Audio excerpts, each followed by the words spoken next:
Okay. Good morning, everyone. Man, it always amazes me how much content they're able to pump into this game. And the June community update, although I'm extremely late in covering it, has some really juicy stuff on it. Some really, really juicy stuff on it. First Space Marine 2. First Space Marine 2. We aren't talking about Darktide today.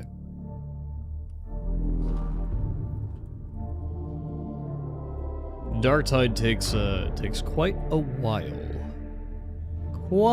while to release new content. It's our curse for the game. But this is the June community update, and it's so crazy. Can you imagine what would happen if Fat Shark did this? Where they're like, hey guys, like, come September, we're releasing 2 new weapons. Next year, 2 new bosses. We're also releasing a new game mode, and we're introducing Chaos Space Marines as a playable faction. Oh, also, here are these really iconic cosmetics that we're gonna add. And we're adding a new class, and here's a little teaser on what the new class is gonna be. Like, dude. People would go fucking crazy. People would go fucking crazy. They'd go fucking nuts.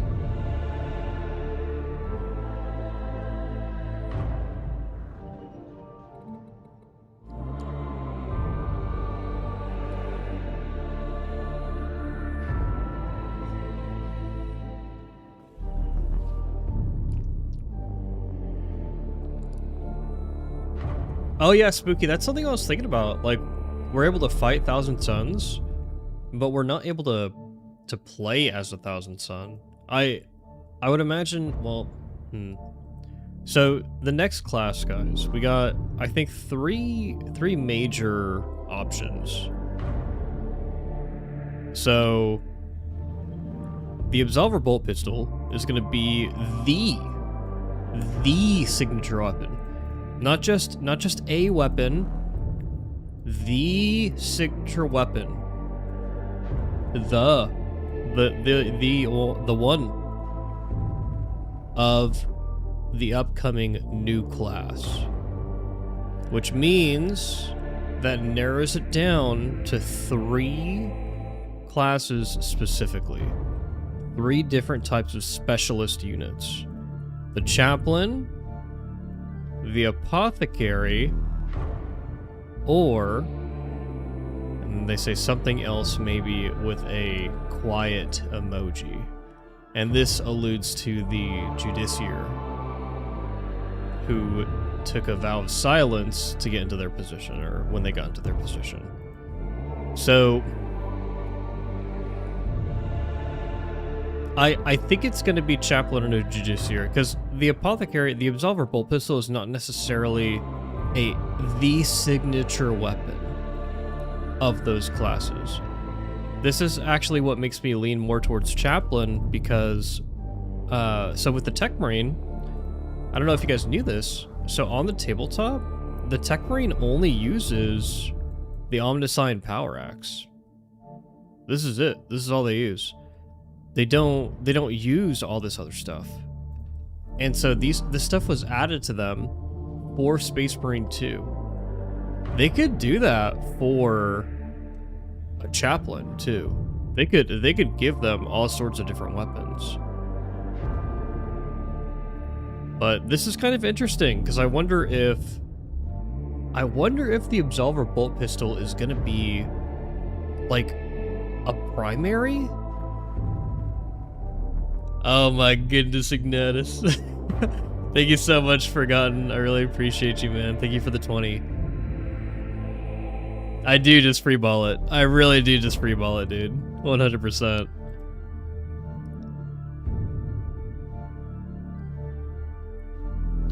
But if they added Judiciary, so Chaplain, it's really easy to create a Chaos equivalent, because you just create a Dark Apostle. But we don't know, and then you do like a freaking Word Bearer. I guess.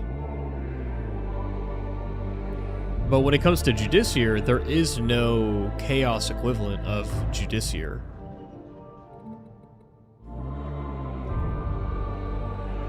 Like, what is the Chaos equivalent of a Judiciar? Because Judiciars, they're very new. They're very new to Warhammer 40k.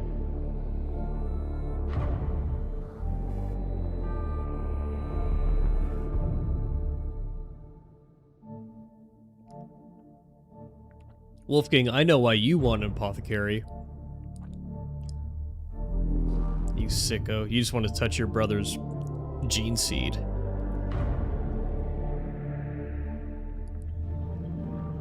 He says, the new classes sound boring. I actually really like the sound of the Judiciar. The Tempor Mortis is really cool. The ability to control time is very cool. That's a very, very appealing idea for me. Chaplain, however... Chaplain is getting pushed everywhere, so... The Chaplain is actually going to be one of the Space Marine commanders in Dawn of War 4. Like, one of the 2 commanders, I believe it is. And so, the fact that you're going to have a playable Chaplain in that game kinda makes me lean towards Chaplain for Space Marine 2. Not gonna lie. So I don't know if you guys knew this.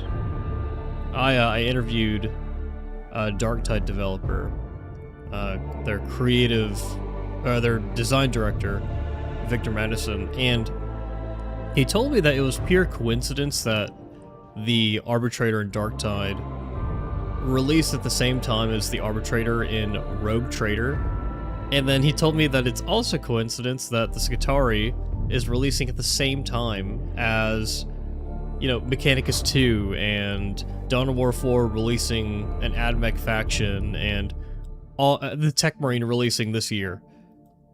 I think he might say that it's a coincidence, but I think that Games Workshop definitely has a hand in guiding these releases, dude. I know, Ignatius, I know. I'm doing the Emperor's work over here. No, I think you're right, Astartes Panda. I'm really leaning towards Chaplain. I want to make another video on this because Zolift here, they actually do they do a pretty good job teasing and everything. And I think that this is actually good. I know that FCG said that I think he would have preferred to have the new class just announced already, but I think this is great. Basically them saying, hey, we're working on it. Here's some hints. You know, go ahead and go speculate. Go speculate. Go do it.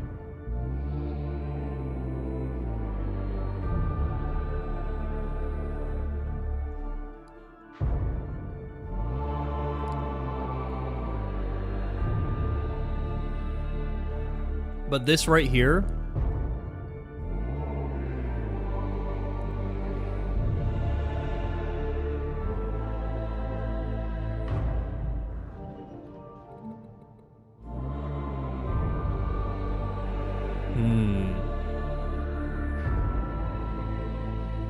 No, Joe, this is the community update from June. It's not new. I guess it's the latest one, but it's not new. Oh, I can't wait for this. I just haven't really taken a look at this on stream yet. Dude, I can't wait for this. This is gonna be so fucking cool. I hope the Salamanders feature very heavily in 11th edition. I hope they feature really heavily in 11th edition, dude. Salamanders Champion Pack 2, which would be a heavy champion. Thank goodness, dude. Gosh.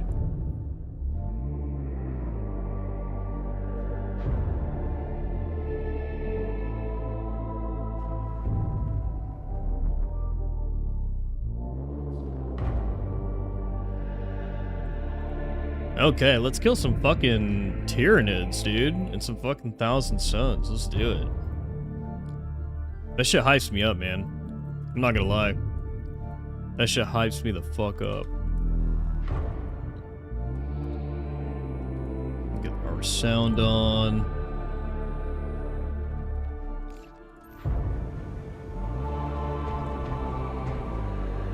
Dude, if they released a power sword that could inflict freaking burn on the bulwark, that would be insane. That would be fucking crazy. That's so oh no, I don't want to play with other people. Oh no, dude, oh no! Oh no, oh no, no! Especially console players. Ugh. The filth. The savages. Hey, good morning, Pancake. We are doing awesome.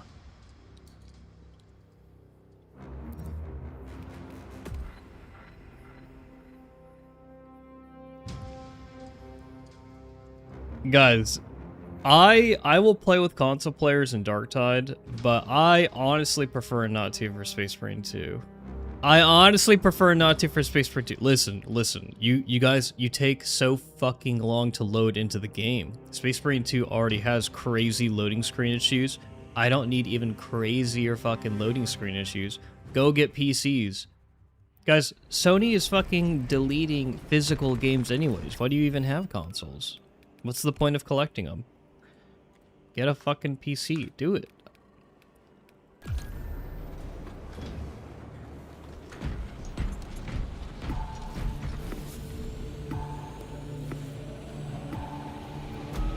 No, I know. I'm just fucking with you. I'm just fucking with you. My loading speed is snappy, damn it. Oh, this is like a canonical group.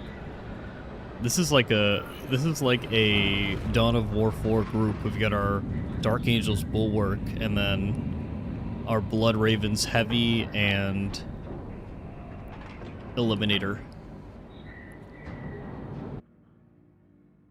Your mission is to use the stored Promethium in the refinery to destroy the enemy swarm.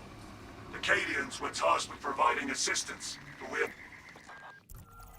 First, proceed to the Cadian outpost and establish their fate. I am joking about the console thing, but what I'm not joking about is Sony is eliminating physical discs. Only when the main swarm has entered the plaza zone. For me, a big part of owning a console is having a collection, like having a little library. Dude, if you can't even collect your own little library of games, for me, why would you own a console? Like, no thank you, dude, no thank you.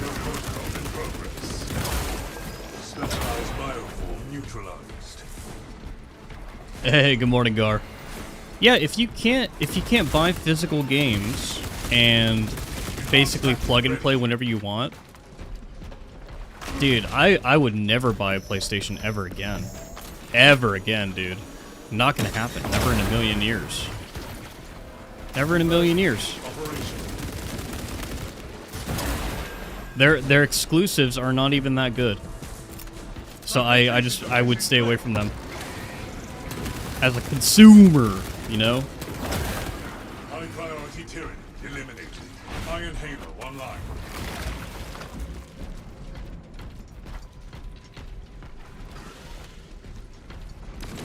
Unique war gear radiates hope.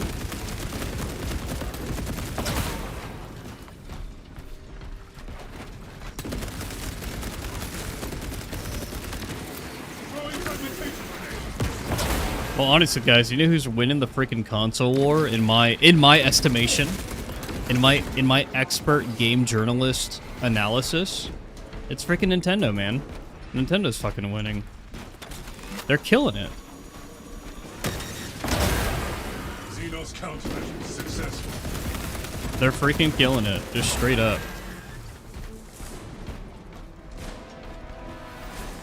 Dude, you gotta get GTA 6. Isn't GTA 6 gonna have microtransactions in it? That doesn't sound very GTA to me. It kind of sounds like everyone's gonna play GTA 6 for like maybe half a year, and then everyone's gonna go back to GTA 5. Console war jumping. It's 2026. Let it go, Ugg. Oh my goodness.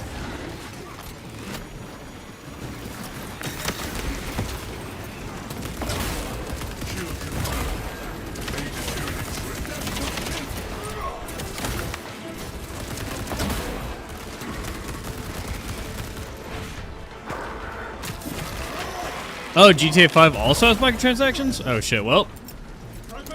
We're fucking cooked. We're fucking cooked. I don't play GTA, guys. I just don't.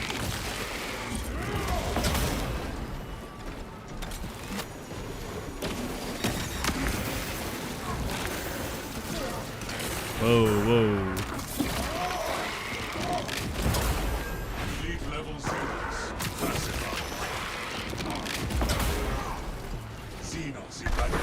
We've been cooked.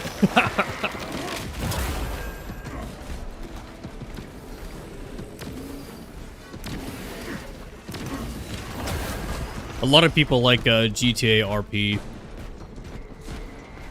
Well, so Gar, a lot of games like GTA, Call of Duty, etc., those games like really cater to the normies, I guess. I don't know.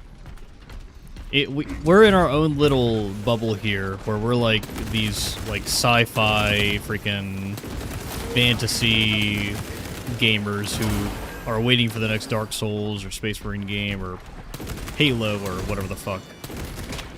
Assuming Halo ever freaking comes back, but... And so, like, that's why Call of Duty, GTA, that's why these games always do really well. It's because they do a very good job of catering to their audience. Obtaining armaments. Engaging elite countermeasures. Oh? Oh. Oh, even on gun strikes, huh? Do gun strikes count as headshot kills? Kill confirmed. Major Tyranid threat. Don't hit me with the I'm not like other girls type of shit. You're a normie. Wow, dude. I'm a normie in a very special way, okay? I'm like a Warhammer dad normie, I guess.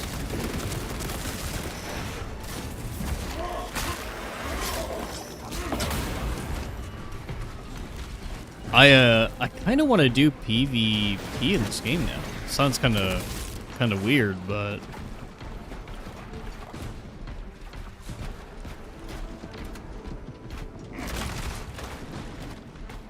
I don't think it's really gonna affect us, Gar, but it does affect the it does affect like gaming in general. Like if bigger games like Call of Duty and GTA are leaning more towards microtransactions, then what's stopping Space Marine 3 from leaning more towards microtransactions? Like what's stopping them from changing the monetization model of that game, or even Darktide? That's kind of one of the reasons why I asked Victor Magnuson in the last interview, like, hey, like, are you guys planning on ever changing the monetization of Darktide? Because I love the monetization of Darktide. You guys get to buy all your cool skins, and then I get to benefit from that for free. I love that shit, dude. That's amazing. Like, I just get free content. And then I buy a new class every, like, year or 6 months or whatever. Like, that's fantastic.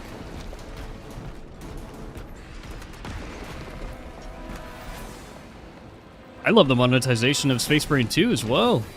If I didn't care for any of the champion packs, for any of the fucking DLC, I could just not pay, and I just get free content. Because everyone else is paying for them.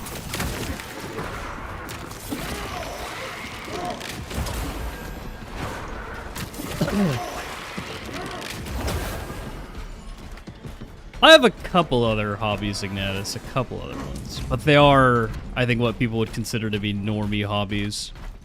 Like, I'm really big into coffee, and I'm really big into alcohol.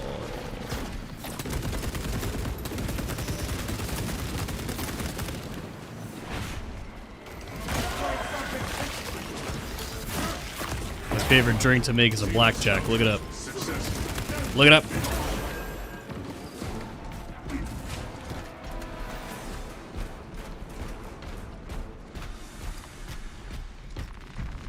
Refilling magazines.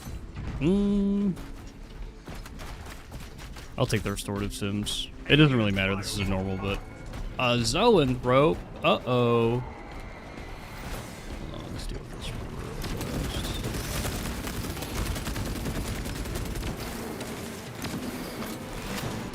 Do they come under here? Or do they just fuck around over here? Whoa, it wasn't a one-shot? Oh, there it is. It was super close.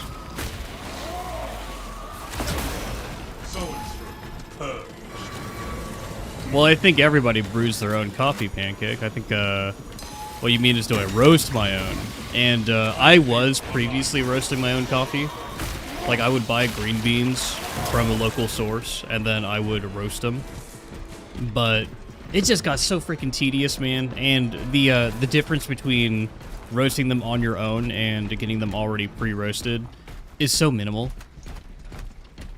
Max, dude. What hobbies do you have other than 40k substance abuse? Hey, 40k is substance abuse, okay? Fucking abusing plastic minis and shit over here. We are committed to this cause. I know. Obstruction removed. Hey, Mateo, I'm doing awesome. I kinda do have my own coffee shop in my house. Kinda do. I've got a pour over station, French press station. I've got an espresso machine. I've got my coffee grinder. I've got an electrical coffee grinder and also a handheld coffee grinder for whenever I go like camping and stuff. I never go camping. But I have it. And then I also have a bar. So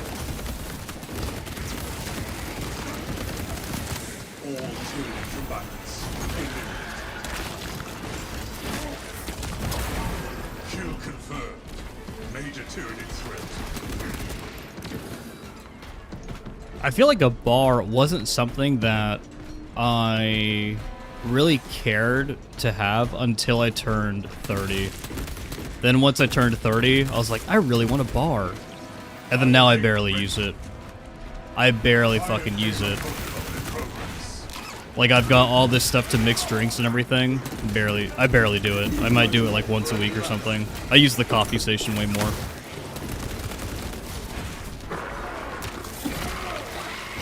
Phantom, I do read books, yes. My actual favorite book series is The Stormlight Archives by Brandon Sanderson. Or at least it was. I've actually prefer his Mistborn series Era 2 much more. I didn't think I was going to like Era 2 Mistborn, but it's actually really, really fucking good. But Brandon Sanderson, in general, is just an amazing author, so...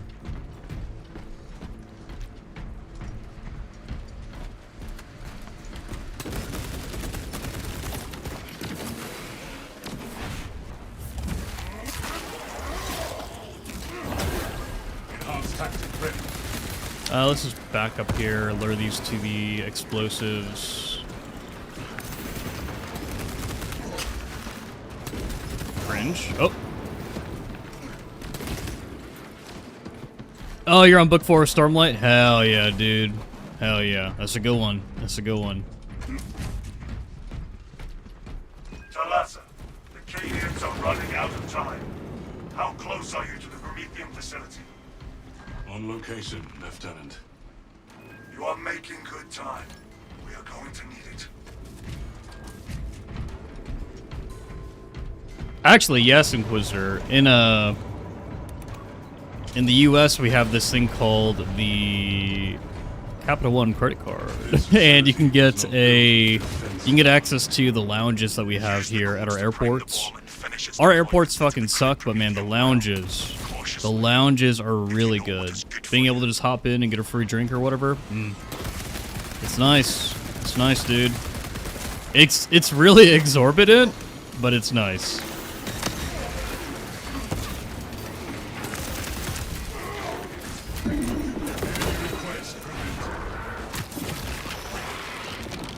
Oh, Death Guard, you got Talon of Horus. Nice, nice.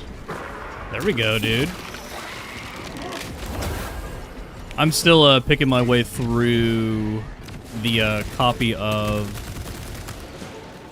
the line Son of the Forest that somebody had bought me, even though I've already read this, or listened to this book. I'm now reading it. So that's what I've been picking through. Additional supplies secured. Iron Halo online. The charge has been armed. Rites of activation have been observed. The generators hum in the machine. Dude, them putting explosives in random places like this for this modifier is it's definitely a choice. Delivering payload. At least I can move this one. Just move it down here. Is there one over here? There is. This small little thing. Can I move it? There it is. There it is. Hey, we used it. We actually used it. Incoming. Generator 2. Generator 2.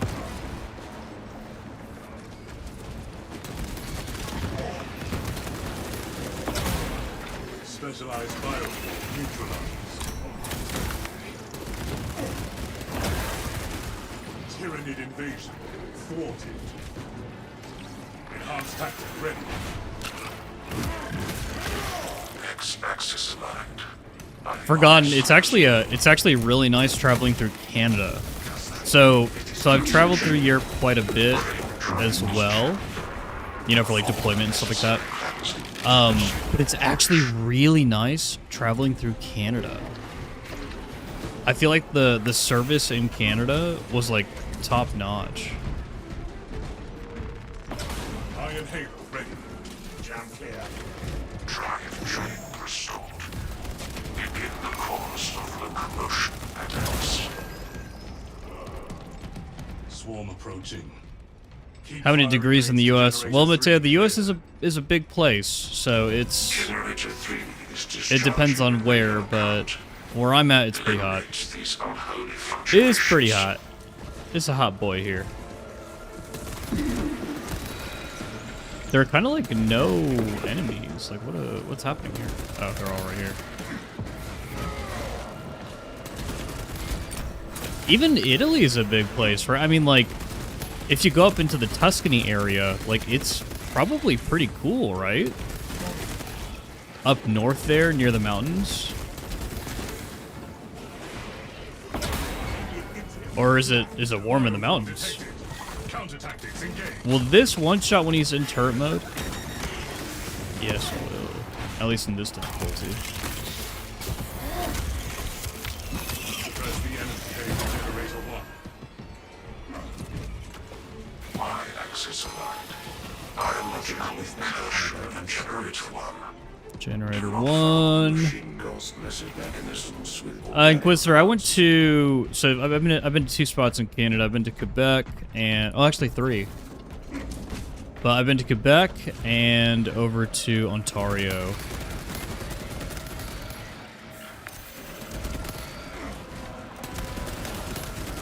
And it's funny because one of my friends in Quebec told me that I wasn't going to like Quebec, but I actually liked it. I thought it was pleasant. I thought it was nice.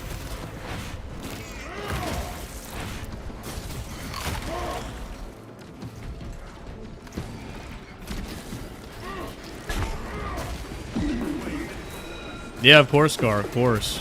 Dude, that's a fun build. It's a really fun build. I still need to take it into Havoc 40 to see how it actually performs. But if it's performing the way that it's performing in Auric, then... And we're able to carry 3-Veg, I think it's going to be pretty good in Havoc 40. It's typically how these things work.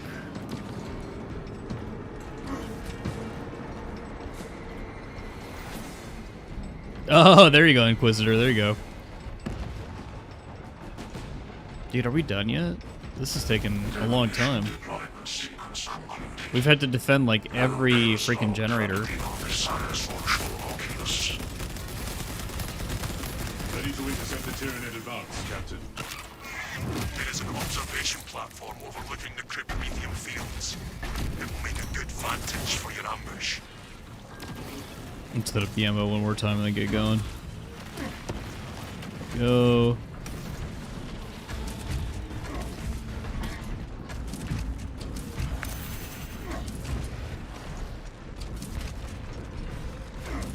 Gideon says that it's 9:43 a.m. in Florida, and it's already 84 degrees. 84 degrees Fahrenheit, which in Celsius is what, like, is that like 28 Celsius? 27, 28 Celsius?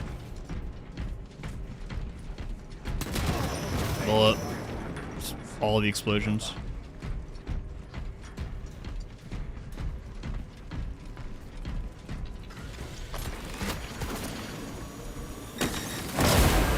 Kill confirmed. Major Nice. target threat. I love this plasma pistol, dude. It's so nice. It's so nice.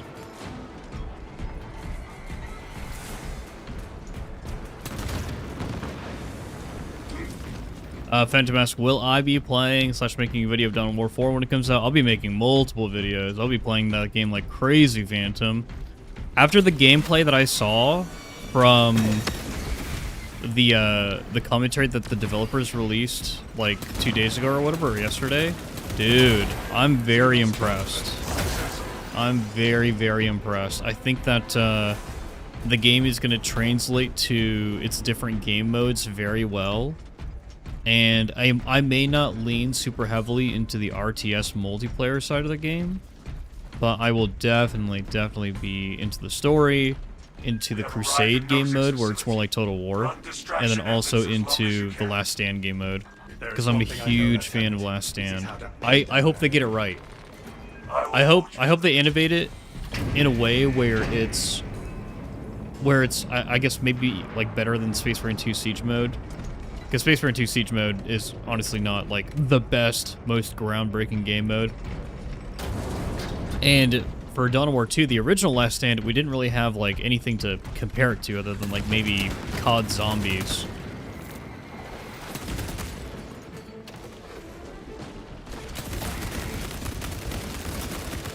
Yeah, because what other Horde mode games did we have back in like 2007? Like maybe Gears of War had something? Pacify.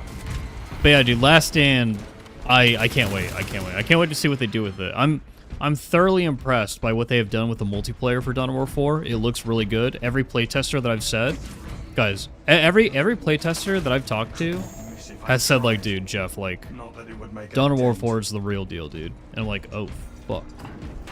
Oh, fuck. Like, I'm super excited now. Reduce alien bioforce. So yeah, give me, because I always say that New I pathway. always say that Space Marine 2 is kind of like a theme park game for Warhammer 40k fans, where you can kind of just show up and do whatever you want. Right? Like you can show up and you've got PvP, you've got siege mode, you've got the story, you've got this end game PvE grind and operations, stratagems, etc., etc. But Dawn of War 4 and Total War Warhammer 40k, those are real theme park 40k games because they cater to every kind of fan of Warhammer 40k. Whether you're a Chaos fan, Xenos fan, or Imperium fan. You aren't just experiencing one side of Warhammer or one side of the setting. Ooh, can we snipe this? We can if I'm good.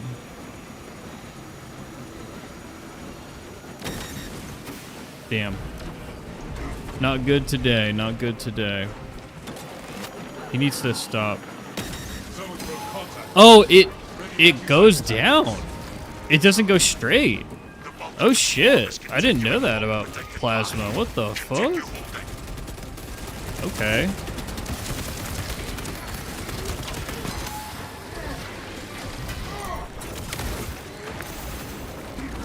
Hold on, back up. Back up, back up. How dare you interrupt my plasma charge?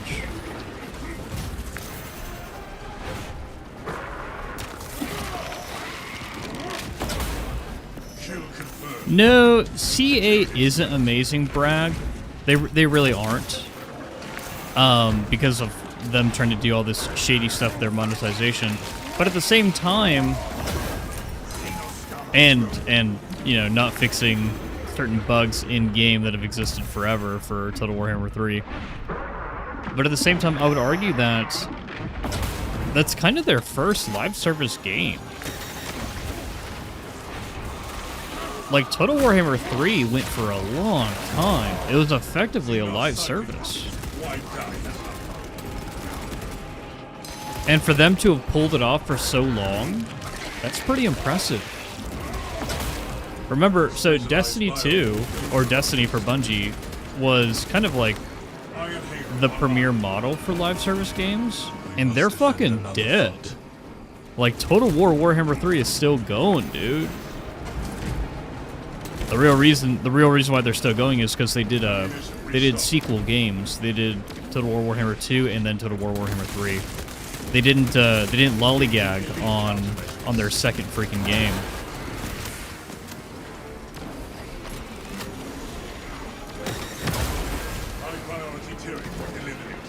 Punch you in the face. Punch you in the face. I'm gonna punch you in the face. I'm gonna stomp you in the foot.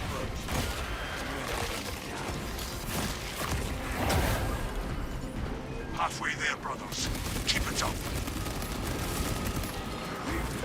Only halfway? Oh my god. Bro.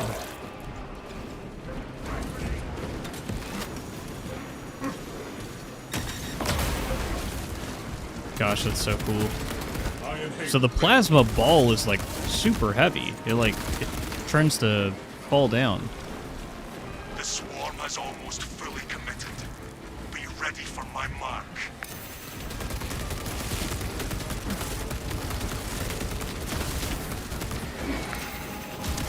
CS is much older than Bungie? Isn't Bungie at least like 30 or 40 years old though?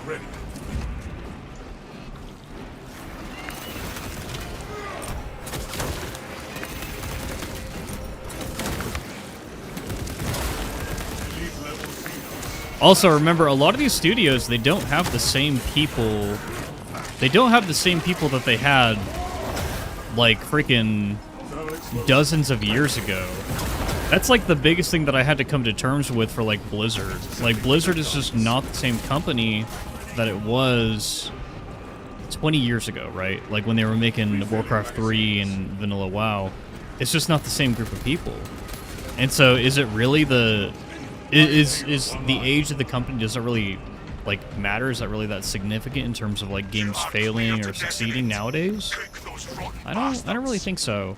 We end this now.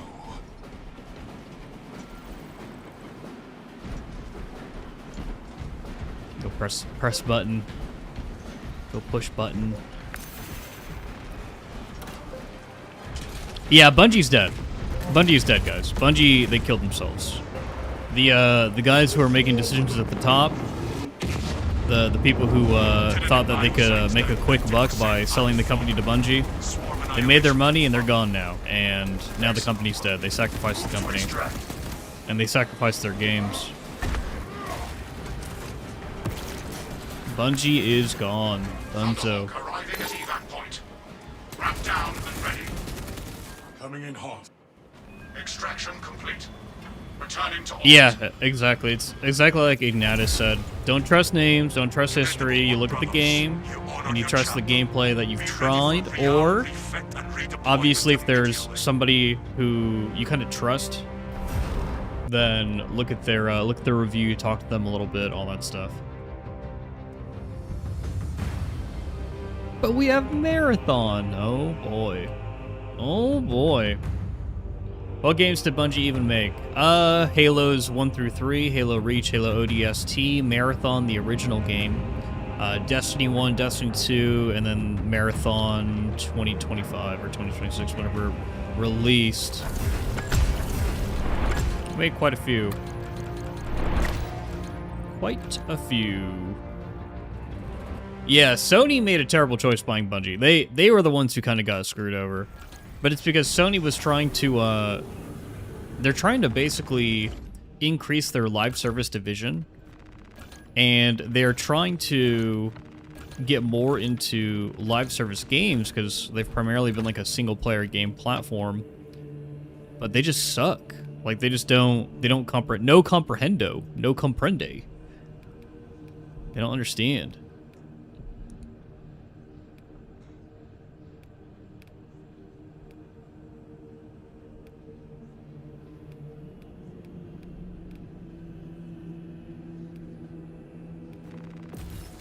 You just get a 30% damage increase? Holy shit. That's pretty insane. Nice. Okay. I don't know. Is that a Japanese thing? Does the Japanese gaming industry just not understand live service? Is that a thing, dude? Dude, I bet you that's a thing. I bet you... Because Nintendo, they don't understand either. Nintendo has no freaking clue. And so they just don't really... They don't really pursue it. We've almost got all this shit unlocked. Nice. They don't even pursue it. Like, they barely do. Dude, I don't think the Japanese really understand live service. Melee range damage increases with a bonus switching every 15 seconds. Great.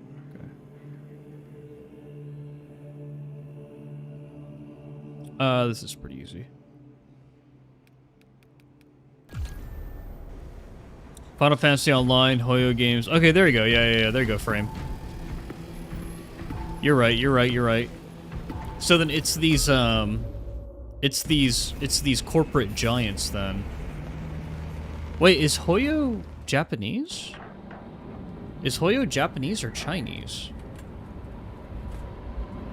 Is Hoyo Japanese or Chinese? It's fucking Chinese! Framinator? It's fucking Chinese, dude. What the fuck?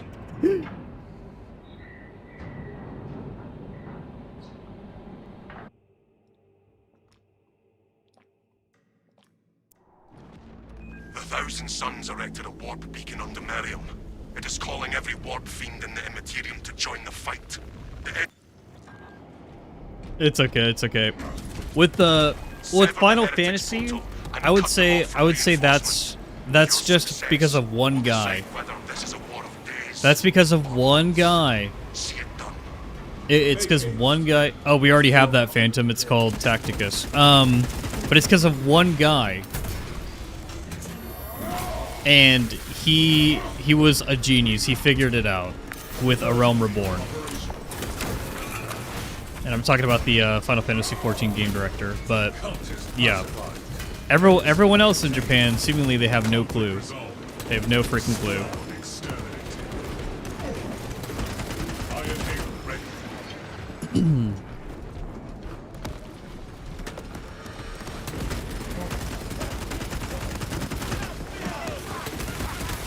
This damage increase is very significant. You could feel it. Wow. Let's open some drop pods. Oh, yeah. Oh, yeah, boys. Let's all play Tacticus. Let's go. We love Tacticus here.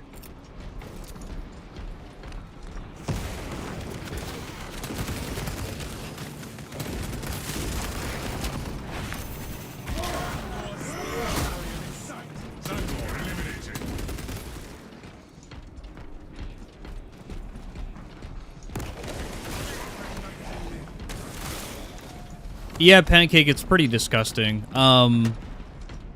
I would say that it's... I think about games in my childhood and how long I played games in my childhood. One of the games that I played the longest was World of Warcraft, and the subscription model was just kind of like a staple.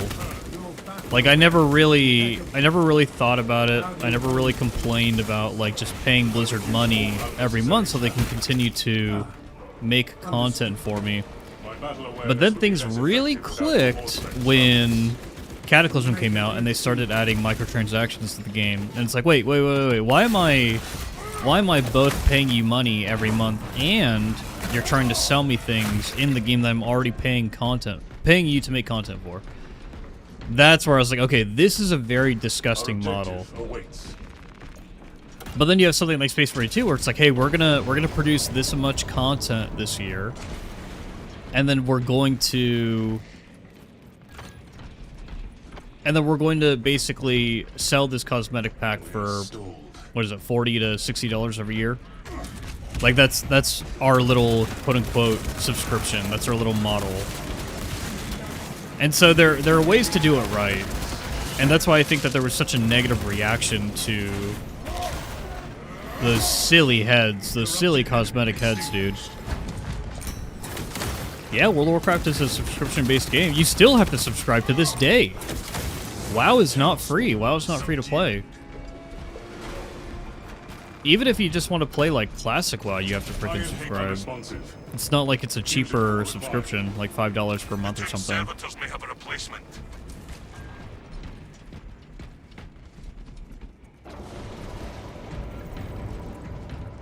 Kinetic, I hope so. I hope they optimize the PC version for like Steam Deck and the Asus handheld and all that stuff. How even are handhelds? I feel like playing this game on a handheld would actually be really terrible. Well, maybe not, because it's lower resolution, right?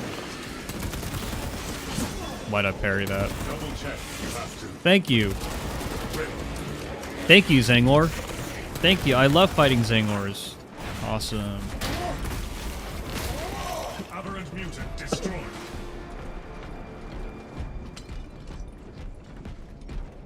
Yeah, my experience with games porting over to the Switch has been pretty bad, but I only have one experience, and it was Dark No Souls. fusion core here.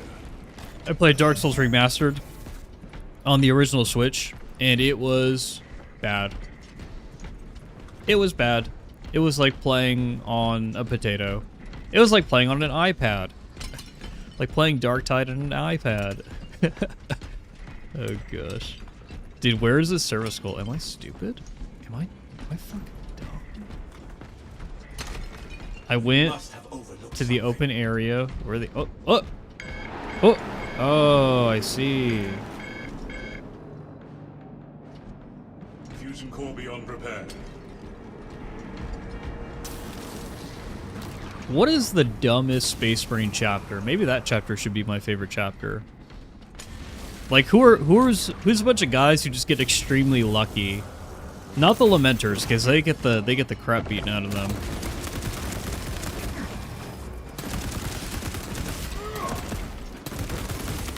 Abomination removed. Perhaps there's a core or anti-chamber in it. Negative. What chapter has the coolest color scheme?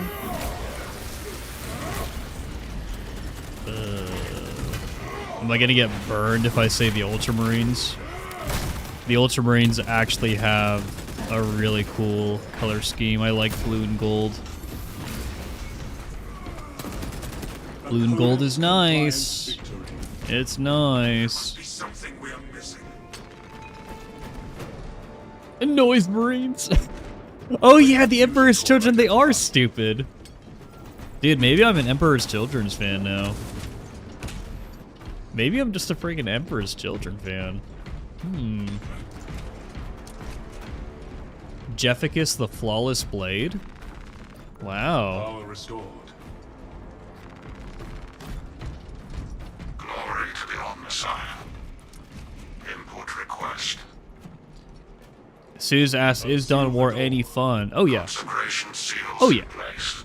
Oh yeah, Dawn of War is very Reach fun. of seals granted only in the event of But you have to be, for the original Dawn of War, necessary. you have to be like a I, Captain Akaran, an actual like authorize the RTS interment game of the honored enjoyer, dead I think, off-world. to really enjoy it. Authorization confirmed. Dawn of War 2, you can just be a Warhammer fan, period, and you'll have a really good time. Really, really good time with Dawn of War 2. Really, really, really good time. Here to serve. Follow, Minister.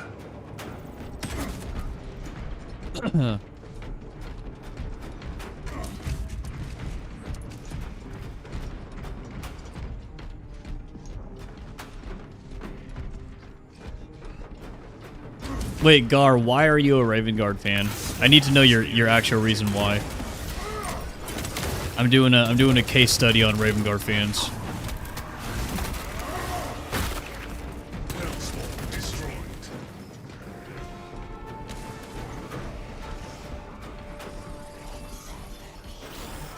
Ah, Saida, there it is. A man of culture. Alpha Legion are the funnest. I agree. I agree. Remain slumber in peaceful rest.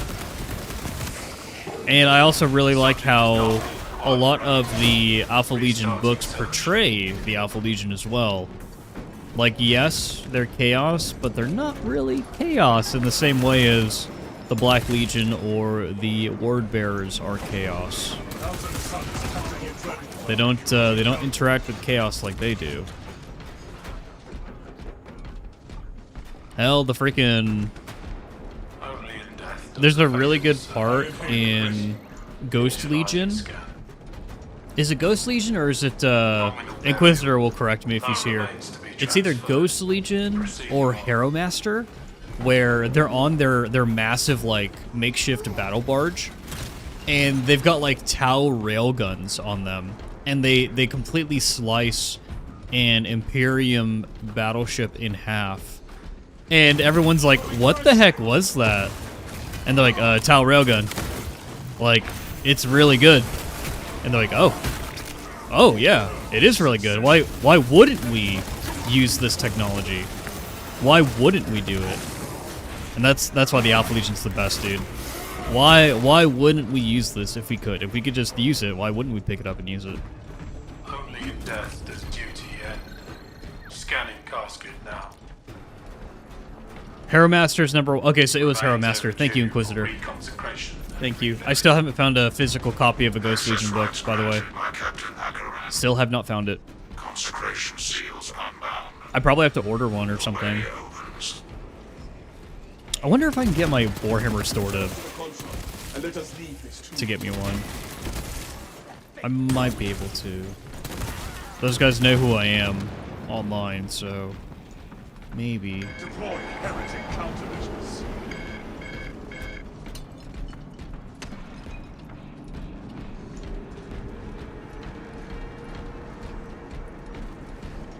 New path ahead.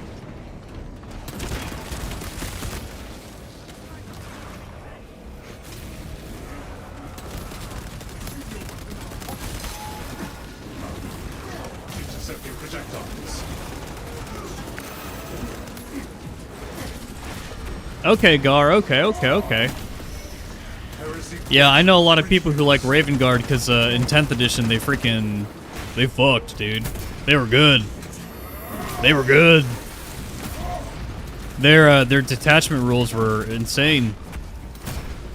They were freaking crazy.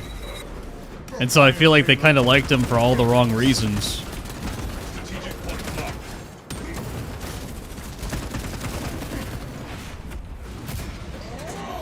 Man, I like just shooting stuff with the heavy bolter. Where are you going? Heretic hostile. Flag.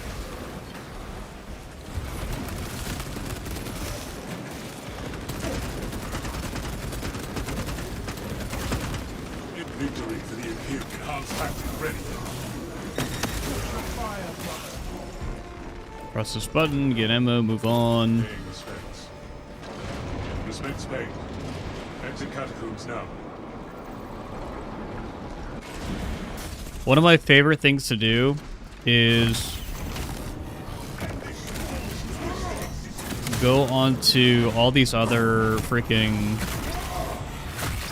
like subreddits and chapter discords undercover, and then you make fun of or flame these other chapters as another chapter. You do a false flag, right? You do a false flag op, and then you go brag about it on the Alpha Legion Reddit that you did a false flag op and made it basically created a chapter war between two freaking chapters or legions. Got the fanboys rallied and riled up against one another. But then you're also fooling the Alpha Legion Reddit because you didn't actually do any of that. You're just telling them that you did that. Five head, big brain. The arch enemy has deployed Malachar, I don't think Terminator's going to be the next class. I don't think that's going to Not happen. falter. Make no tactical errors. I would be curious to see how that would work.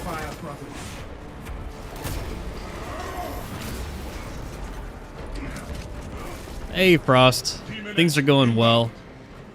I'm I've had this game for, 2 years, and I just have never, on the heavy, used the heavy bolter as much as I probably should have, but this heroic variant with the fencing parry window is really nice, dude, really nice. Oh my goodness. Okay, Zangor. Okay, Zangor. Will that AoE reach him? It will.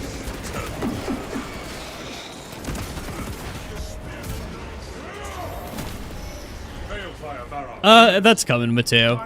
They're making the great sword. Back up for a second.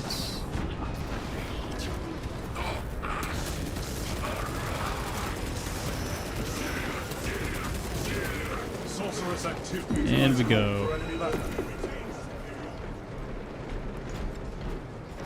Demon engine inbound. Take cover!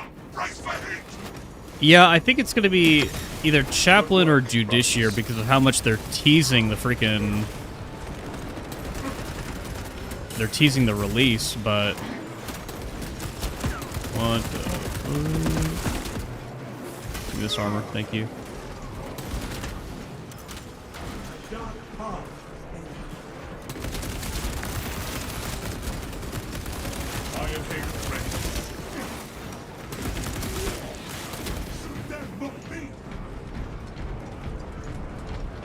I don't think it'll have to be Leandros Frost. They could probably pull a Chaplain from a reserve company. Because I don't know if you guys recall, but the original Ultramarines Heavy Champion was 4th Company, I believe. He had the green knee pad. And so with that being 4th Company, that kind of tells me like, yeah, they can pull into a reserve company if they want. They can pull into a 5th, 6th, 7th.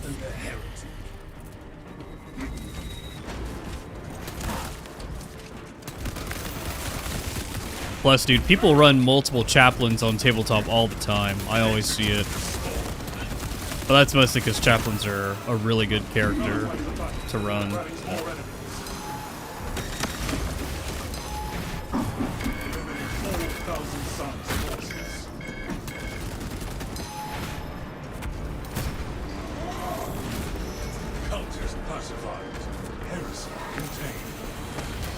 Well, Gar, so are Tech Marines. Tech Marines are named characters. Tech Marines are on the tabletop. Tech Marines are literally like characters, like operatives that you run. So like the Tech Marine and the Chaplain, they're the same thing, man. They're basically the same thing.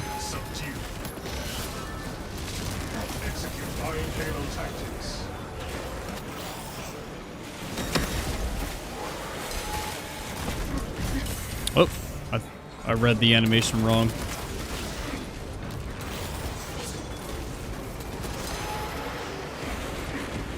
Oh my gosh. There it is. I need to get better at fighting Zangors. I need to practice in the practice room. I feel like a lot of people don't like Chaos Spawn. My Chaos Spawn is Zangors. I don't know why. Or Enlightened Zangors. Engaging elite countermeasures. Spear terminated. Yeah, rundown with Hammer being prioritized over you know what? I got to show you guys something because you guys are just joining the stream. But at the beginning of the stream, we were going through the June community update again, and when they were talking about the Absolver bolt pistol, they said that it's the signature weapon of the next class, not a signature weapon of the next class, the signature weapon. So if it's the signature weapon of the next class, that's what makes me think Chaplain, because that plus the Crozius are basically it. But if the one-handed Thunderhammer is coming out for the anniversary update, which I believe it is, I talked to FTG about this, then I think that the Greatsword is going to release in 2027 with the next class. And so would it not make sense for the Judiciary, who also uses the Absolver Bolt Pistol, to also just release with the new weapon, like 2 new weapons? Man, but them calling it the signature weapon, the only operative in the Space Marine Codex Objective sighted. that uses the Absolver Bolt Pistol as like their freaking main weapon is like Chaplain. This sanctum is profaned by dark energies. Please perform cleansing rites. Awaiting protocols. Saint Lankai's chosen relic Shane. create a pristine aura. Emperor bless 40k, save me from Destiny. Exactly, dude. Exactly, Shane. Praise be to the Space Marine Almighty. 2 has so many Destiny 2 refugees. It's insane, bro. It's crazy. Same with Darktide.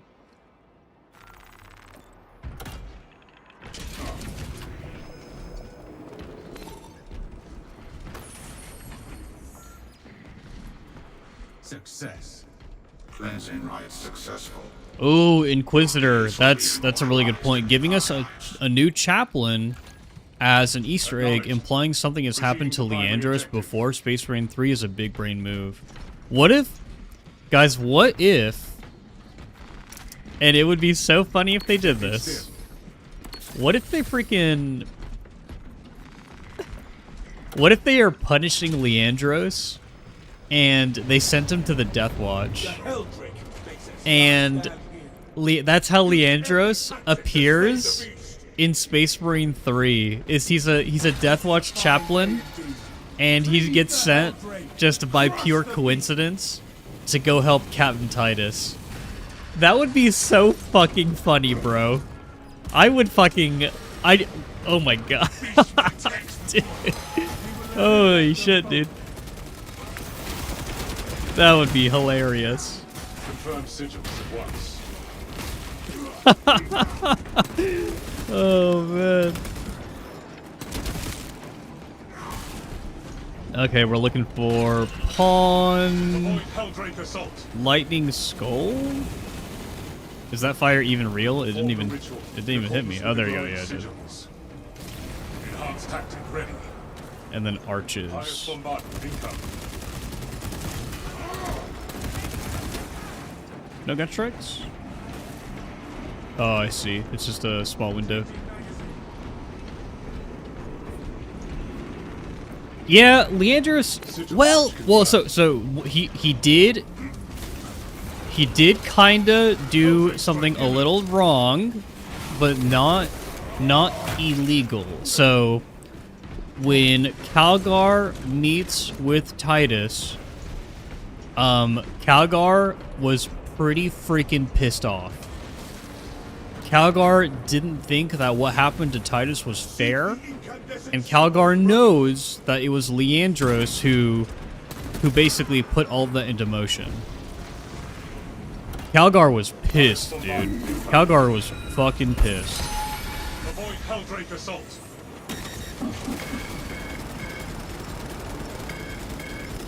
Will this kill? Conserve your ammunition, Nope. brothers. One more. Or poke your head out. Poke your head out one more time. Come on. Do it. Come on. Locate the illuminated symbols. You wanna breathe fire on us. Hold fast, brothers. Oh no, he's doing it. Oh, you son of a bitch. You stupid enlightened Zangor is ruining my plan here. Enemy eliminated. Perform the rite. I like how we're getting a wave in the middle of the boss fight. Nice. Love that for me.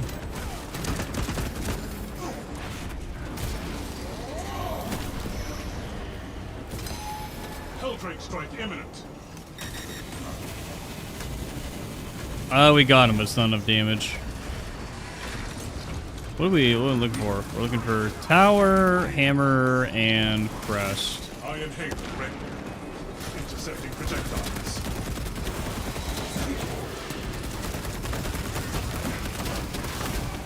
Hammer and beacon. The beacon shields the Helldrake. Avoid Helldrake assault. we're all on this side-ish. The ritual was performed correctly. Symbol correlation confirmed. Yeah, Rundown. Calgar couldn't find Titus for like 100 years. He's like, where did he go? What did the Inquisition do to my fucking boy? Like, Calgar got fucking pissed, dude. St. Lankard's relic weaponry was effective. Nice. Mission accomplished. Still breathing. Yes, the Judiciary is chaplain in training. And you're right, Bragg. The Crozius would be more iconic for the chaplain, but they can't say that without completely revealing what the next class is. What? Frost, Imperial Fists have some of the best cosmetics in the game. What are you talking about? What are you talking about?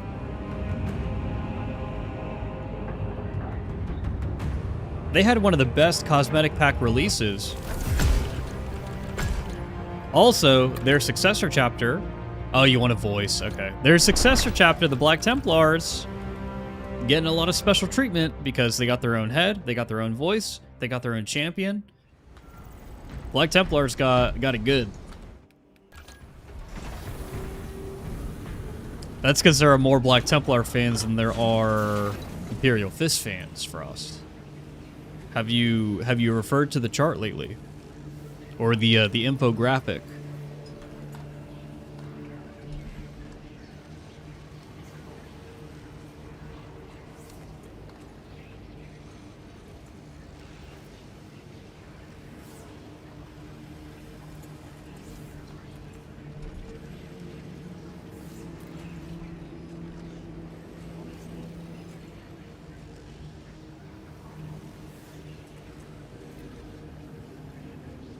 Here you go, sir.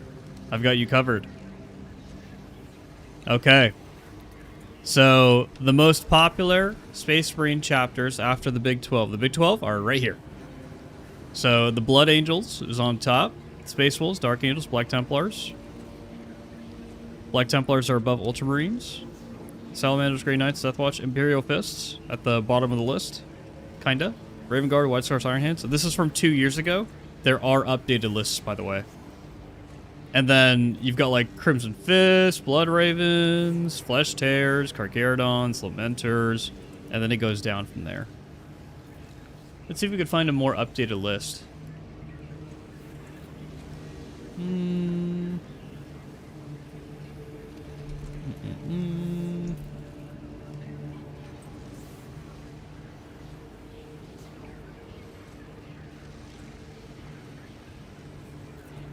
Oh, we got one from 10 months ago. So this is from 10 months ago. Looks like the Salamanders have grown in popularity quite a little bit. Quite a little bit. Black Templar is still up there, still reigning supreme. Ultramarines, Dark Angels going down. Then Grey Knights, Imperial Fists, Deathwatch, Raven Guard, Iron Hands, White Scars on the very bottom of the Big 12 there. And then after that, you get this huge disparity between the Big 12 and then the other Space Marine chapters. So basically all the successor chapters. And then you've got Raptors, Blood Ravens, and Carcharodons in the top 3, which makes sense. Blood Ravens, I think, are always going to be more up there because they're from the games. And so there's a larger following from the video game side for Blood Ravens. Crimson Fists have a couple of really, really good books. Lamenters have the meme lore. And then Raptors are just a very, very cool concept, but they don't have many good novels.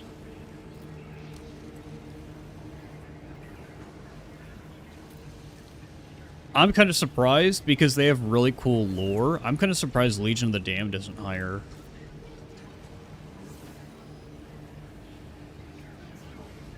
But yeah. Yeah. I think we've gotten to the point where we need to run Absolute in order to really level up this Heavy Bolter and just power level it. Because I think 2 or 3 Absolute runs will cap it. It'll cap it out. What are we missing out on if I go in there with this thing as is right now? We're missing out on Perpetual Penetration.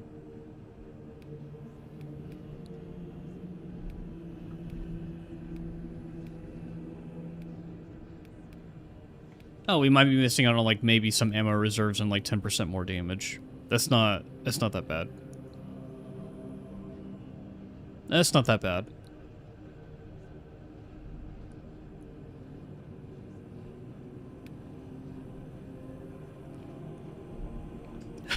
Dark Kraken's on the up and up. Dude. That's so funny.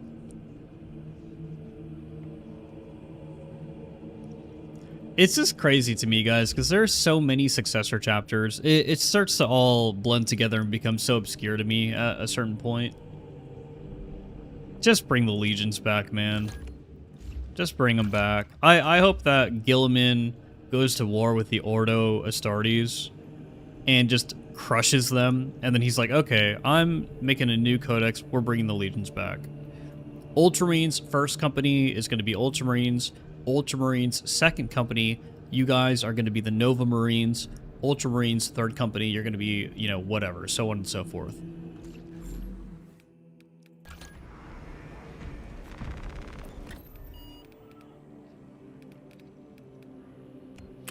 Siege also reset, and then we've got Hard Strat as well. Hard Strat doesn't give any XP though, unfortunately, so we're probably just gonna hop into these absolute ops. If you guys want to hop in, I'm gonna go ahead and put my join key up. We're gonna farm some absolute missions.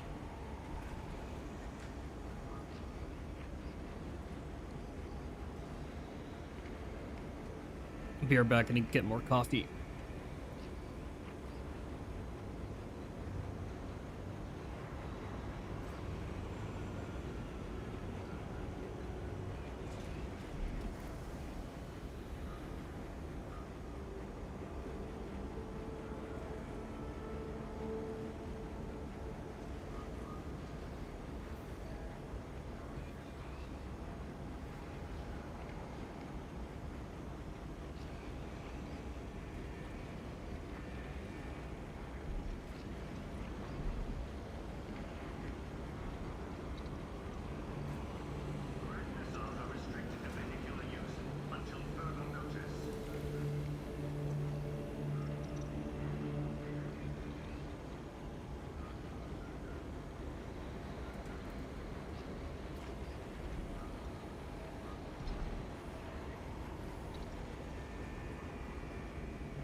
Yeah, we'll see what happens, Gar. It's okay.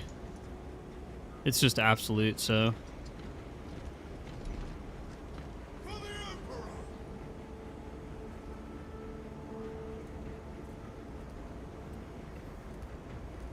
Keurig is going. For the Emperor!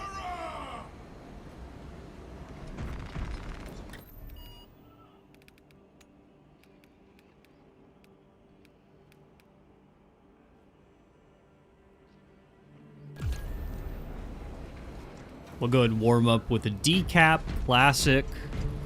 Classic.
Okay, nice and topped off.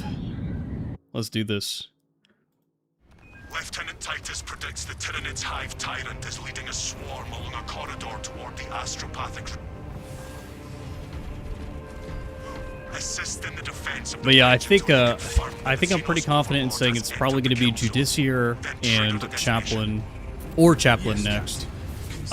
Chaplain would definitely be the more iconic choice, so it seems like that's the one that's going to get pushed. Box check. So Chaplain is probably number one on the list. Still on our gunship. Oh, he did the skip! Lhasa has landed. That was so cool. Acknowledged. Proceeding to relay. Maintain box reports. Damocles out.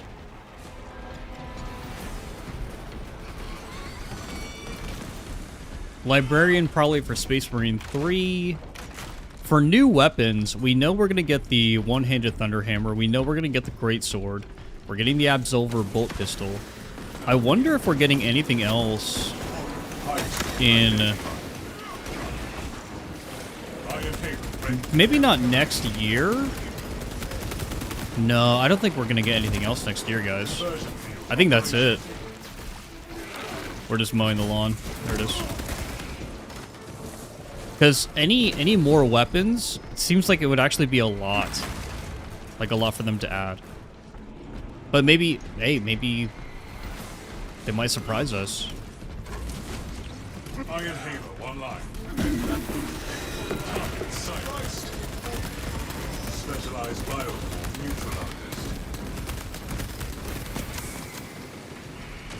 neutralized. Nade it out. Throwing fragmentation. Reach it. Yeah, Frost, that's actually something I considered in, like, why they would add them. Because it would be less work for them to add them in. Our brothers in arms need our help. Let us hurry. You just get the other voice actors to come back and basically make a couple of different recordings kind of interacting with the Judiciar. Or like you have voice lines that are exclusive to effectively when the Judiciar is present. Go.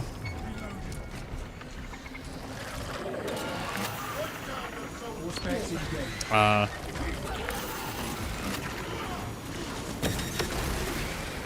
to take them out one at a time, that's fine. You do good damage, so.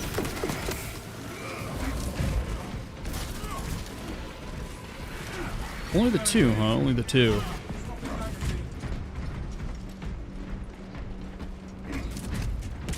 Grab this. Blessed artifact Don't believe secure. the Gene Seed XP goes towards weapons, but just in case.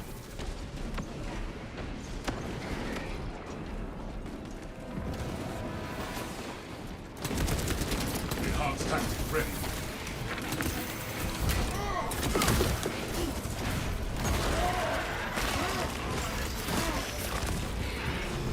Priority tyranny eliminated. Make sure this is all clear. Ammunition restocked. Iron Haven ready. Equipment available. Oh, hello. These guys just like spawned in out of nowhere. Intercepting projectiles. Tyranny eradicated.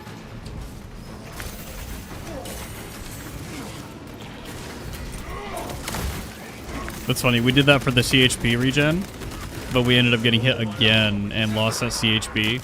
But then we ended up recovering that CHP again.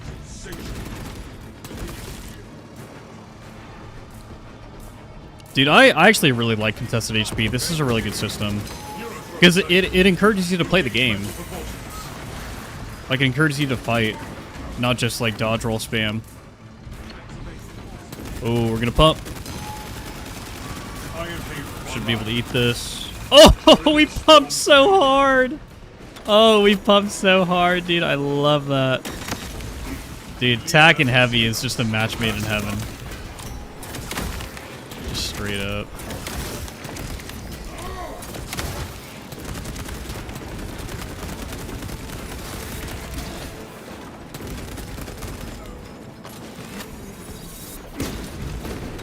Friendly fire will be issued.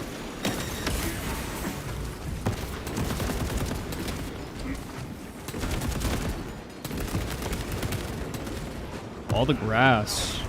Oh, look at this.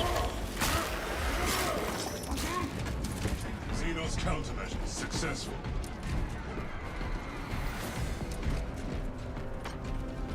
Your battle awareness is impeccable, brother. How do you hone those instincts? I reduce all unnecessary chatter. Ah, But understood. yeah, guys, as 11th edition has rolled out, my brother and I, we actually are kind of like setting a date for going and picking up our first set of minis, which I feel like is a really important moment as a Warhammer fan. So I've been really honing in, and I think I'm gonna try starting off with Obtaining armaments. what are they called? Jesus. Freaking Dark Angels, gosh. I don't know why that freaking why I spaced out there. Totem does not store explosives to Codex Astartes standards. But basically grabbing some Deathwing because it's a low model count, so the painting should be pretty easy for me. And then theoretically, I mean, the Dark Angels are they're gonna play a big role in Dawn of War 4 because they are gonna be the sub-faction of Space Marines. So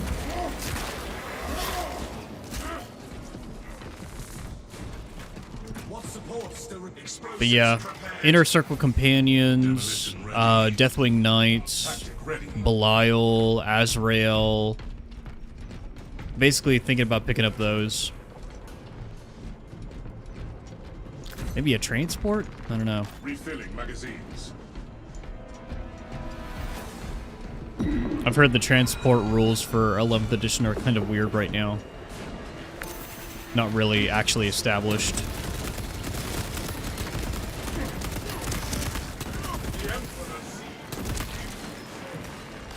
This. Iron Halo tactics. Detonator primed.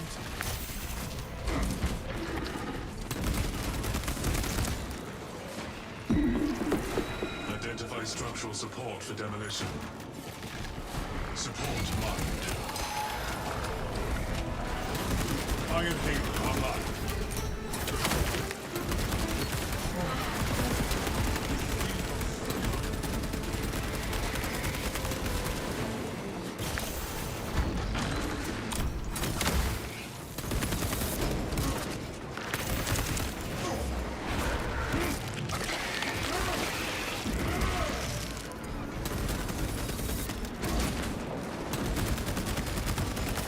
There we go.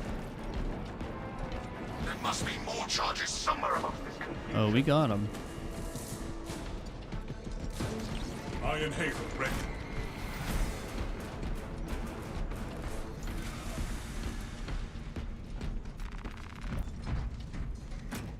We'll see, though. We'll see. I want to do Blood Ravens. I really do. What the fuck is going on? Gar, turn off your fucking jetpack, bro. What the fuck? You're gonna get someone fucking killed. What in the world? What is this, dude? Oh shit. My screen is going crazy. What the fuck? Oh my gosh. I wonder if this is gonna load into the next area like this. He's just going. He's just going. Oh, there you go. There you go. That was so funny. Yeah, the run and roast banana, exactly, dude.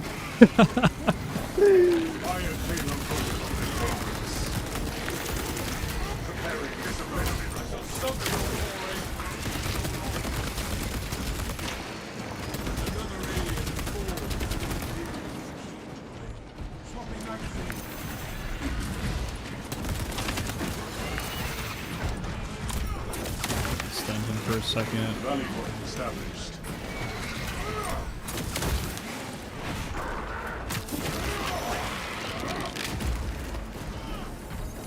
Enhanced tactic ready. Remind strategic point marked. Dude, this plasma, when you have a dedicated primary, is so good. So freaking good. Like, why wouldn't you use it?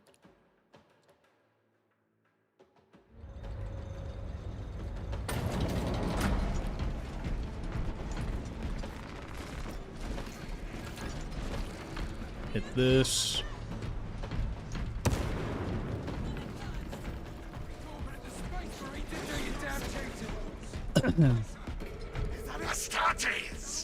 But yeah, doing a Blood Ravens army would kind of be difficult because you have to do a lot of kit bashing.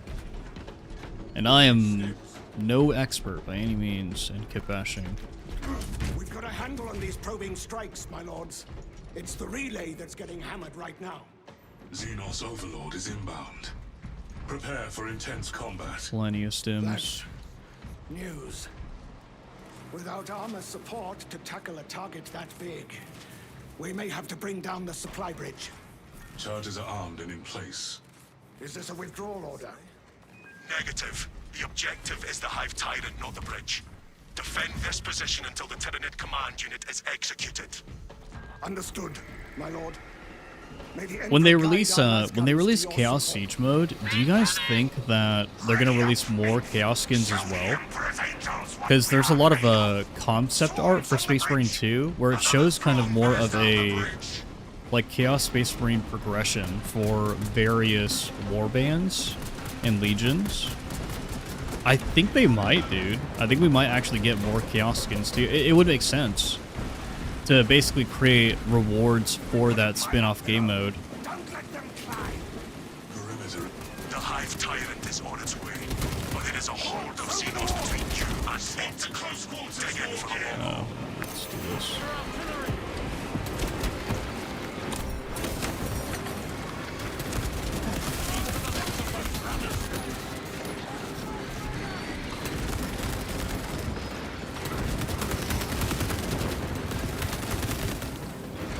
Where are the Majoris? You have its attention. It is moving to intercept. Apply more pressure. Guards over the wall. Brace for their charge. He blocked it. Yikes. Keep your eyes peeled. Yeah, Banana, and I feel like it'd be a missed opportunity if they didn't do it too. If there's one thing that Saber seems to do very well, it's churn out skins for these updates. So I think that's probably like the biggest thing that we could expect. Oh, dude, Banana, thank you so much for the Prime sub, man. I appreciate it. I've never seen I appreciate it. atrocity. Hold. Give the Hive beast a By the way, guys, we are streaming both on Twitch and YouTube, so whatever your preferred platform is, you could watch on either or.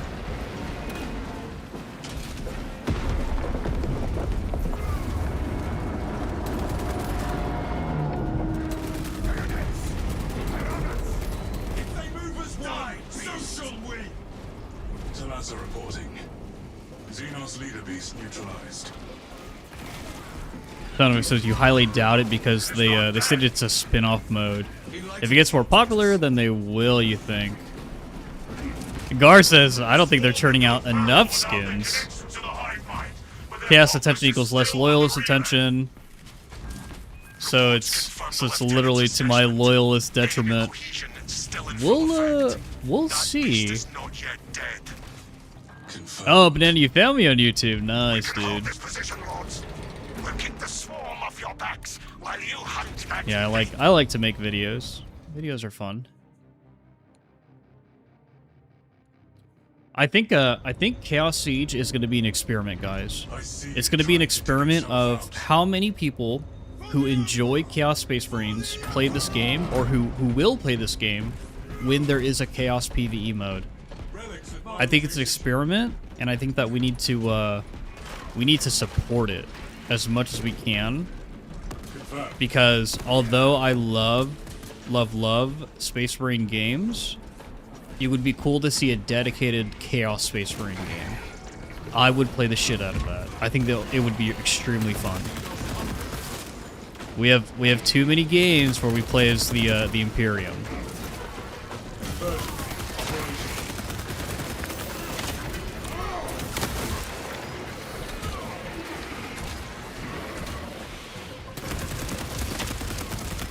Didn't land any of those, huh? Oh, he didn't get stunned out of that, huh? Interesting. If the game mode sucks, we gotta call it out, obviously. But, we'll see, we'll see. I'm personally a pretty big fan of Siege, so I feel like it would be really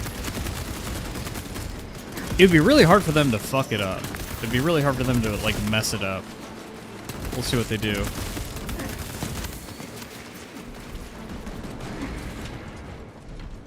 Can a Death Company Marine have gold? Death Company? Death Company or Death Watch? Death Company is Blood Angels, right?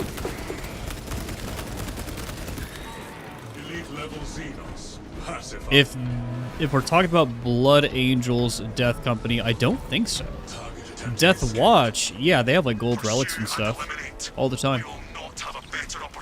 They more so stick to the silver color, but yeah, Blood Angels, Death Company, I don't think so. I think you're black, red, and silver. Let me check.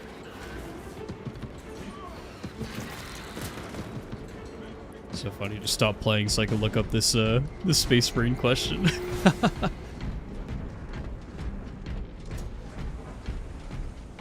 Obtaining armaments. A fallen captain, like fallen like Dark Angels? They don't care about the Codex, dude. Intercepting projectiles.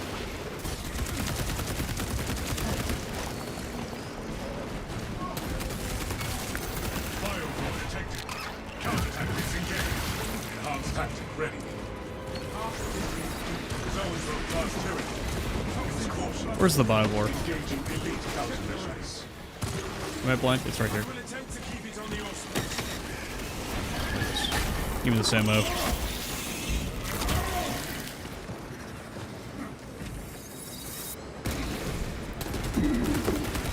High priority Tyranny eliminated. FTG is better at this than I am, looking at different screens and like playing at the same time. Okay, so a Death Company can indeed have gold. You could have a gold Aquila if you wanted to. You can do gold. Talassa report. Pursuing quarry. Talassa, you cut out. And then for a fallen captain, you can indeed do gold. Very minimal amounts. But yeah, your Aquila could be gold. There it is.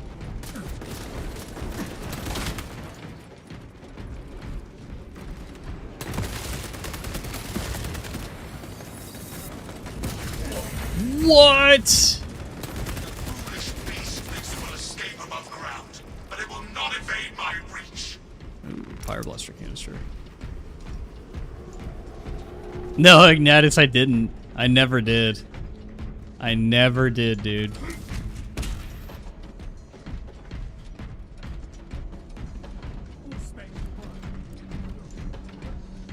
Oh, we got all the relics in this freaking run, dude.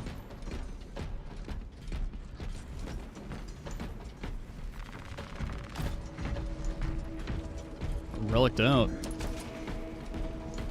Dude, this Hive Tyrant is about to fall over. This thing is about to just get nuked. It's gonna be amazing. But yeah, I can't wait.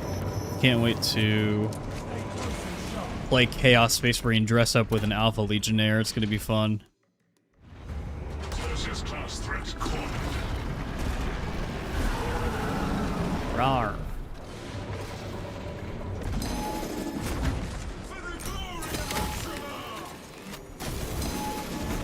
Oh my gosh, of course he's going for me. I just want to pump. I want to pump. Heavy bioactivity from the target. Raw energy readings just shot past fatal levels.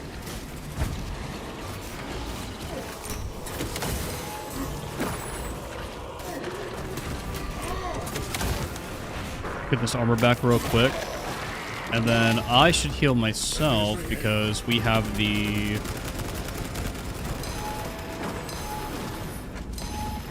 We have the Gene Seed. Enhanced tactic ready.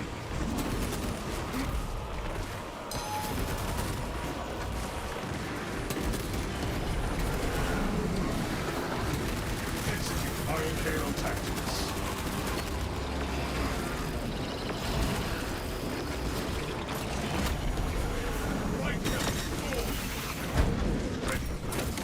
GG. Get absolutely shit on, dude. What do you think about giving Kraken Penetrator rounds to Heavy? That would be pretty strong. That would be pretty freaking strong. I wonder where they would put the perk.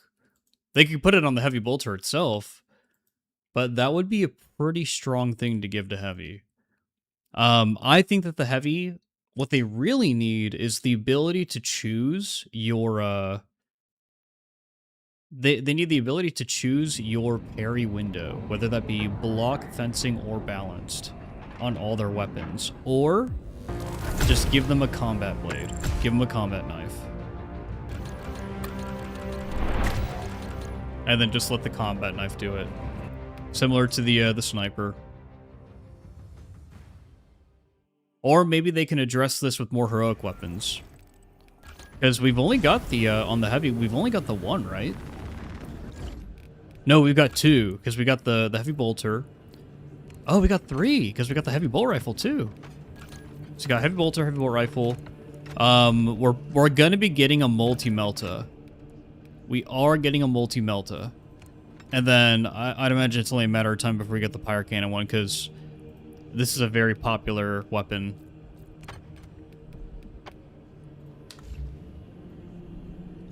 Keep leveling this bad boy up. That was pretty easy. Pretty easy. Let's go to, I love Disruption. Disruption's one of my favorite maps.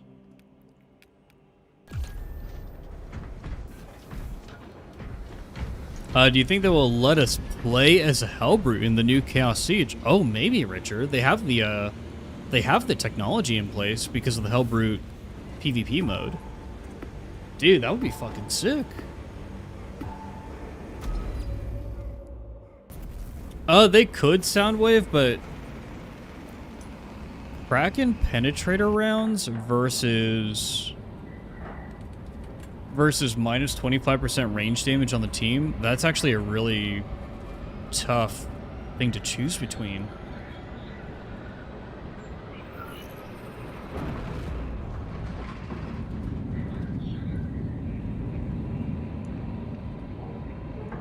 Yeah, Oval, I really like the amount of Astra Militarum in this mission. And then it's multi-faction, of course, right? So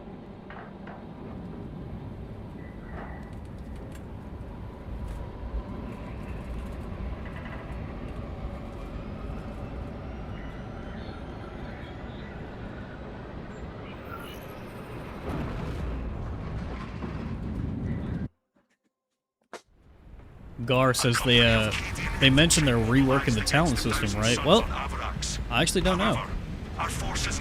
I don't know. I really hope so. The Space Marine 2 talent system is fine. Like, it's okay. But, if we had a talent tree, dude, oh my gosh. Like, if we had actual options and the ability to really, really customize our builds, dude, oh my god. Maybe that's a Space Marine 3 level thing. Maybe Space Marine 3 will see different trees. Zeno's got him. Major Kievar's gone. Transfer command to me. I am Commander Rotel, 22nd Company. It is my duty to secure the Oh wait, hold on. There's usually a there's a spawn back here for Gene Seed, I believe. So not right there.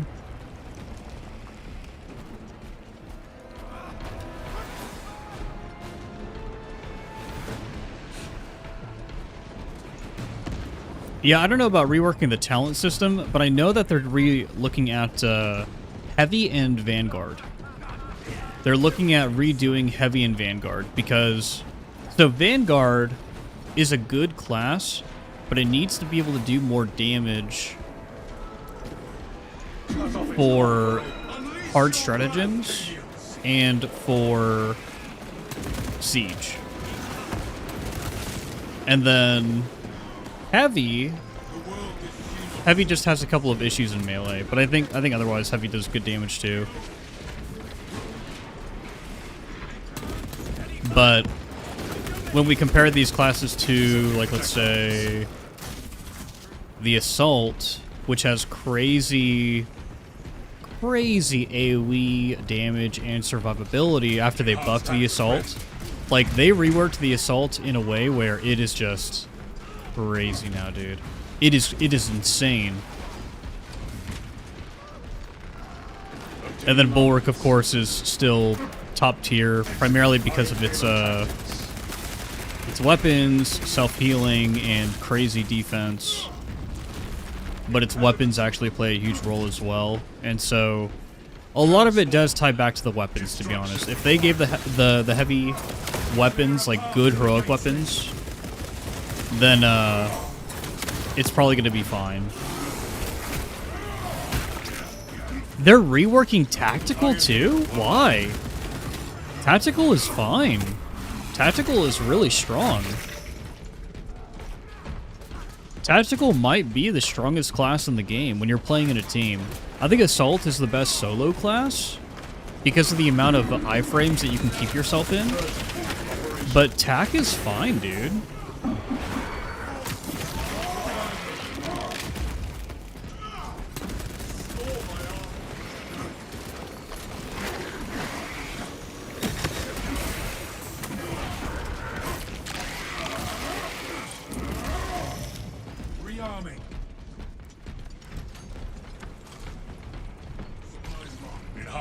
Do you have aspirations, Valius? Your indefatigable spirit would be a boon to you as a leader. I'm content in my duty. Yeah, Frozen, they need to replace a lot of that stuff with actual damage perks, is what they need to do.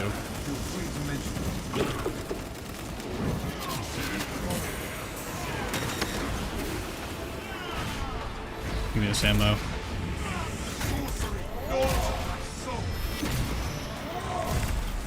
Sorceress activity suppressed. Well, Soundwave they do, because Tech Marine turned out to be pretty good. But they need players like Hazeman and FTG to really break down like what the hell is going on screen in a hard stratagem or in Absolute. More specifically, hard stratagems nowadays, because that's the actual end game content. That and then the higher waves of siege. Like, why is it that Assault is so good in Siege Wave 50? Because I guarantee no single developer has ever made it up to Siege Wave 50, let alone by themselves on the Assault. You know? It's like, what makes the Assault good at that level? A lot of it's the iframes, the mobility, and the AoE damage. We will reinforce this position. That is welcome news. The cathedral gates must be shut if we're to hold on to this sector. Defend the generator units until we have enough power to close the gates. They cannot be allowed to fail. Mission parameters defined. Defend generator units. Soundwave, I wonder if that's like a class popularity thing. I wonder if they're looking at data and they're like, huh, most of our players play as the tactical, and a lot of them die. Like, because I think a lot of casual players do like the tactical, because it's like the most customizable Space Marine. But as a result, because many casual players are playing TAC, a lot of them are also just dying. And so maybe they're like, okay, how do we make TAC a bit more survivable? I don't know, who knows? I'm just speculating, so...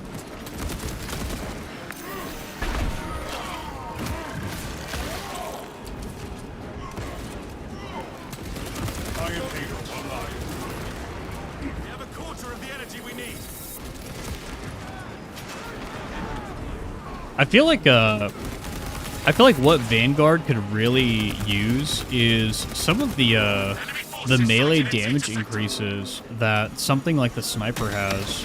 Where for the sniper, you know, after you use invis, you get like a freaking 300% melee damage increase. Like, it's insane.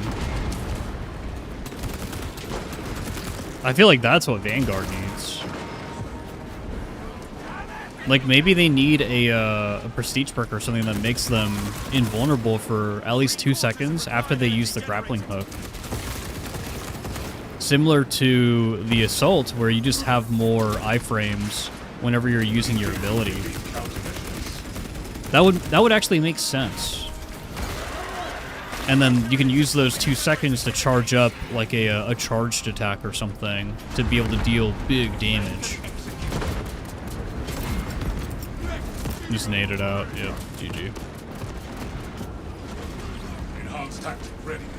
According to their updates, they said TAC needs a bit more melee capabilities. Really? More melee capabilities than heavy?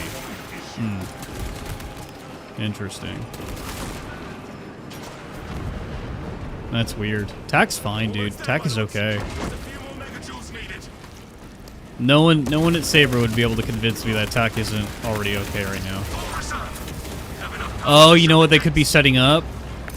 They could be setting up the CHP rework. And so, in their supposed CHP rework, CHP from ranged damage is going to be very minimal. Like, you're not going to recover as much. Like, you're probably not going to be able to recover, like, a full bar of damage with one plasma shot anymore. And so I bet you they're playing an internal build where they have the CHP rework already implemented, where you have to melee to get your CHP back. And Tactical needs to be reworked to fit into that model. Same with Vanguard, same with Heavy. Because right now, Assault, Sniper, Bulwark, and Tech Marine, they wouldn't really have a problem with it because of their kits. But Tactical, Heavy, and Vanguard, yes, they would. So that's probably exactly where they're coming from, is this is all in preparation for that rework. I don't think they should rework it though, man. I think CHP works very good right now. I think that they've got a good sandbox.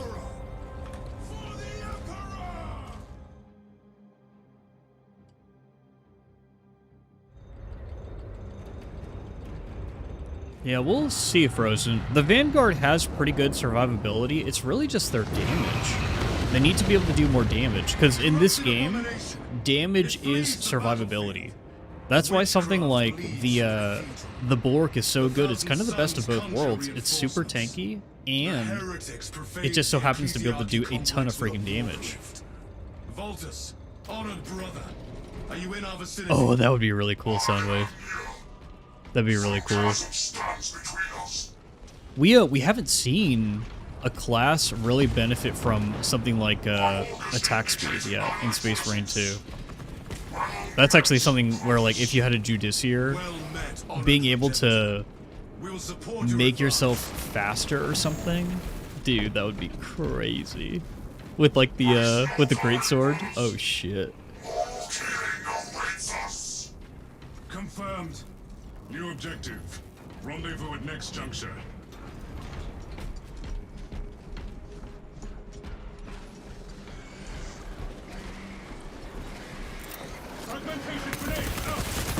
Speaking of Hellbrood, I wonder if we're gonna get a Hellbrood spawn right here. Doesn't look like it. Intercepting projectiles.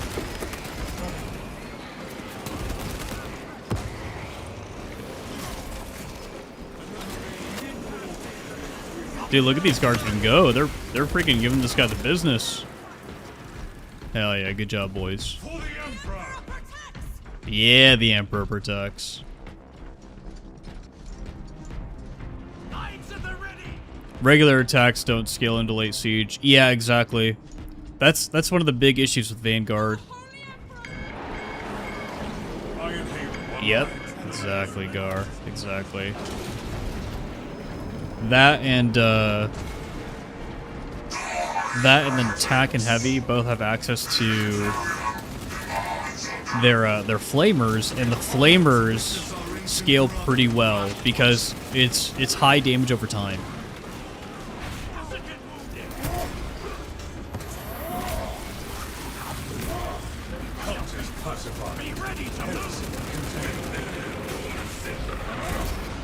Give me ammo. Hostile warp wielder pacified.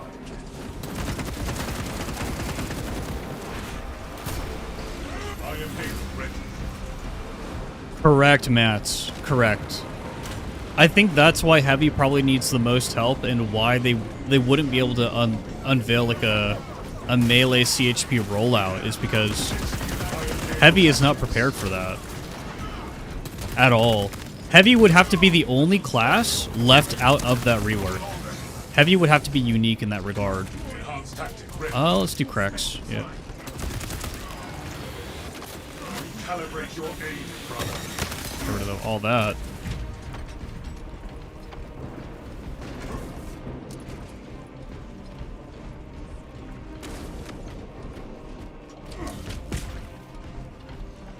In the tabletop, Vanguard infiltrators have an ability to analyze their opponents. Maybe the devs can implement a perk to highlight enemy weak points. That's kind of what the tactical does. So, probably not. Because you're kind of stepping on their toes a little bit. Zone secured.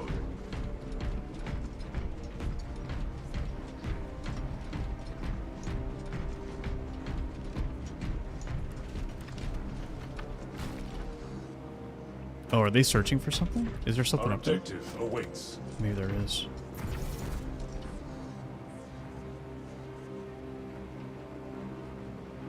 I don't know. How would you guys rework the Vanguard? How would you do it? Is it as simple as just giving them access to an ammo perk? Kind of like TAC and Sniper have? Because I think it's that simple. Because if you bring a Melta into Siege, it's going to scale pretty well if you have access to an ammo perk. And then give like maybe create a heroic Melta where it puts the burn effect on everyone every time you hit them with it. I think that would work. Iron Halo protocol in progress. You've just fixed the entire Vanguard by just releasing a new weapon and then giving it a new perk. Because that's I feel like it's really that simple. And then take a lot of the perks that are not used by players and buff the fuck out of them. Make them way tankier, make them make sense. There's a perk on the Vanguard where it increases your melee damage, but it's like your base melee damage. And so it might add like 5 to 10 damage per melee swing. Dude, that's stupid. That is a stupid perk. They need to redesign that. They need to make it so that that's like a huge increase, like sniper level increase. Yeah, it needs multiple. Yeah, exactly, Mats. It can't have these silly additive perks. It needs the multiplicative perks that something like the sniper has. I wonder if the Vanguard was one of the first classes they designed. I bet you that's the case. I bet you that's exactly what it is. And so it's just the oldest class that they have in the books. Ooh, Guardian Relic, don't mind if I do. Relic possesses restorative properties. Iron Halo. Yeah, all damage perks should be multiplicative. Exactly. Everything should be multiplicative in this game. Hey, what up, Mr. Z-Man? Good morning. Ready to scan. Yeah, I'm a huge fan of the heavy. Oh, you think so, Gar? I think TAC is probably, yeah, that makes more sense. Good baseline. Good baseline class. Obstruction removed.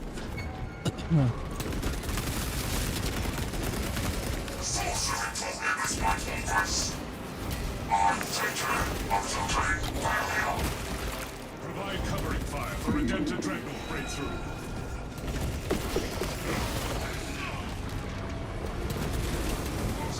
Yeah. Also, I know that the Space Marine 2 devs are terrified of nerfing things. I know they are. I know they don't want to do it. Eliminate the attackers immediately.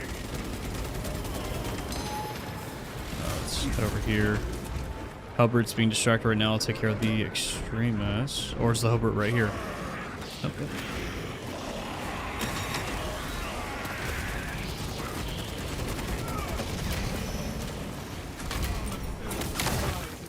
Shoot him in the face, melt him. GG. He's gone. Whoa, whoa, whoa. Gar needs help. Let's head over there. Dude, Heroic Heavy Bolter is amazing. I love it so much. A Codex compliant victory. Codex compliant victory. Okay. Straben, you freaking nerd. You nerd, dude.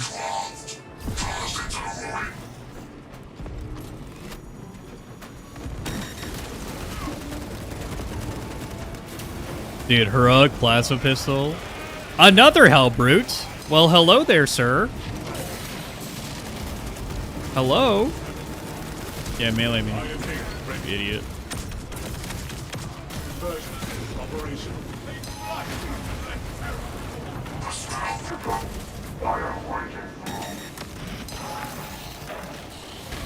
Oh, shoot. Gotta get out of the way. We have a Guardian Relic, so I'm not as worried.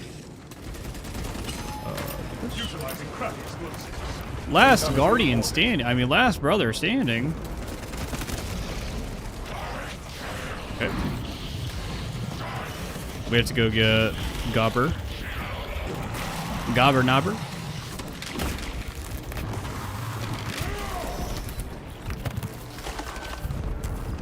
No sentient warp detected. Dude, stop.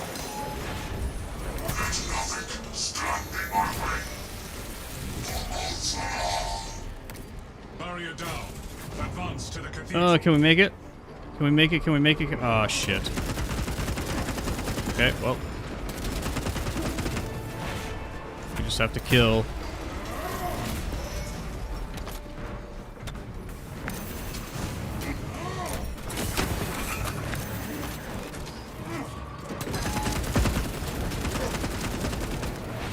Give me this armor back. Okay, cool.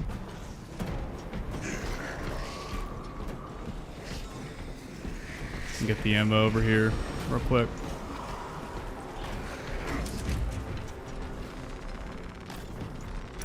Frozen, you're so stuck in the Destiny 2 honeymoon phase. Yeah, I think we all are. I think there's usually healing around this corner up here.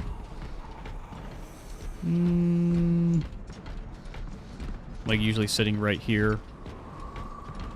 Not today though, not today. That's fine. Dude, I'm still grieving too, man. I'm still grieving too. Oh, look at this guy. Jesus. Please. There we go.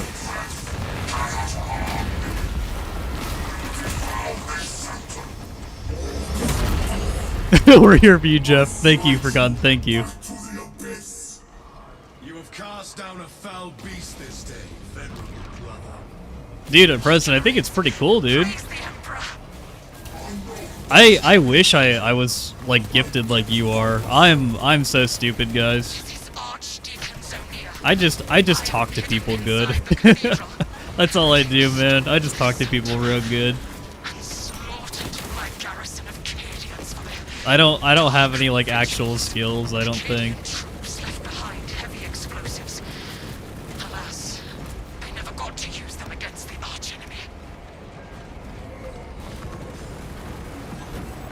Oh, today the final version is getting released? Nice. Nice.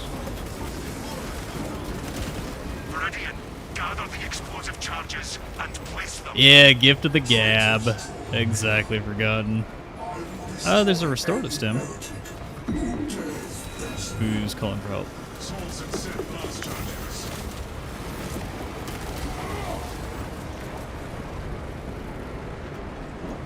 Blasting charge in possession. Yeah, Chaos can get pretty nasty, dude. Pretty freaking nasty.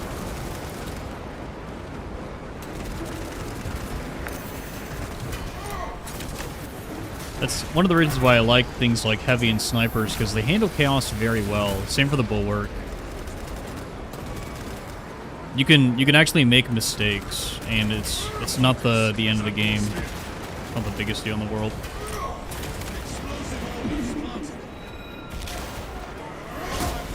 Jeff, you ever gonna brighten up your Blood Ravens to match the Doubtfire trailer? I might have to, Thor. I might have to, dude. I might have to update them, bring them into the modern era.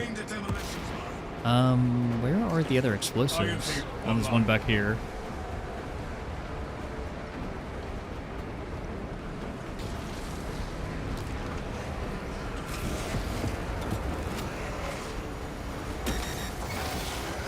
Nice.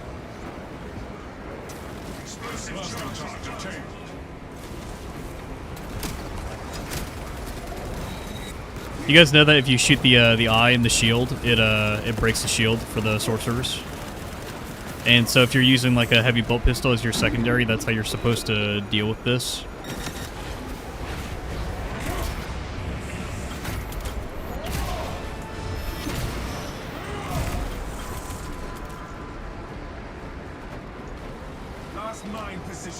Nope, they already did it. Okay, well, we go. Cast this desecrated sanctorium down. Bury these heretics, so they never see starlight again. Trigger the charges and advance to the egress point before the cathedral falls. Who knows, dude? Maybe maybe Dawn of War 4 will do such a great job of selling me on the Dark Angels. I'll finally convert. I'll finally be a normal, you know, freaking first founding fucking Andy instead of a successor chapter Andy.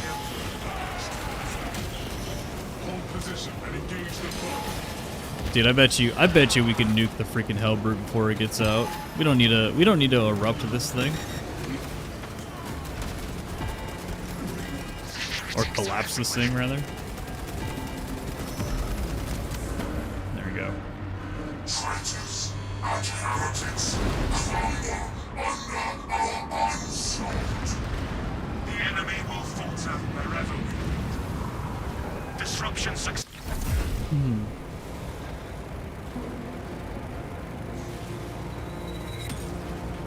Dude, if the Blood Ravens are successor of the Dark Angels, that would be nuts, bro. That would be nuts. I think we're gonna learn, guys. I think we're gonna learn who they're a successor chapter of with the Blood Ravens like prologue. They're releasing that, I think, in December, if I recall correctly. Let me check the Dawn of War 4 release schedule. Where's the timeline? We love timelines, dude. We love timelines.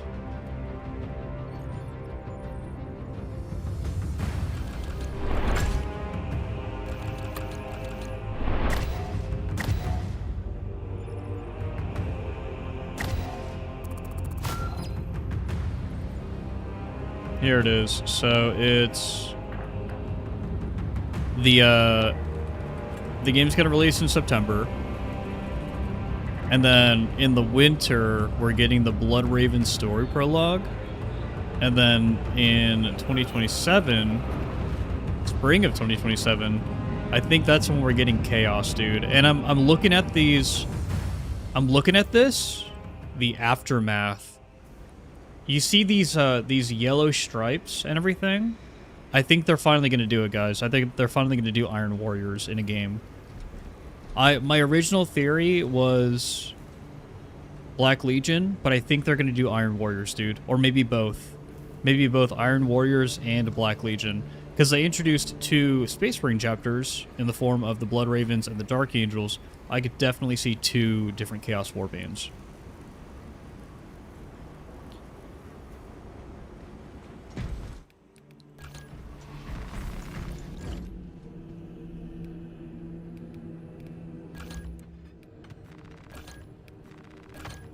Okay, we finally got to Relic. Yeah, Forgotten. We've basically had everyone except for the Iron Warriors. Though, have we had Emperor's Children appear in a game yet? I think game developers are too scared. They've been too afraid to do that. We have 4. We have 4 points. What should I do? I like Heavy Immunity. Heavy Immunity is great. Flat 10% damage increase down here. Give me more ammo. Capacity is always fun.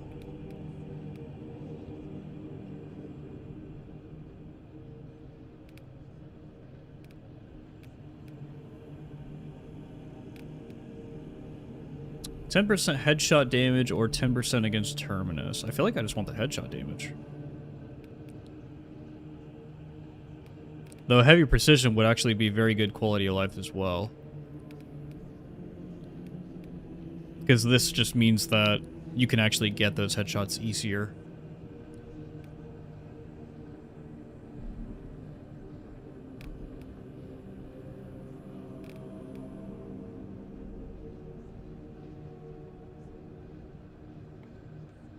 Yeah, I think I'll get the headshot damage. So we actually get an increase in damage against everything.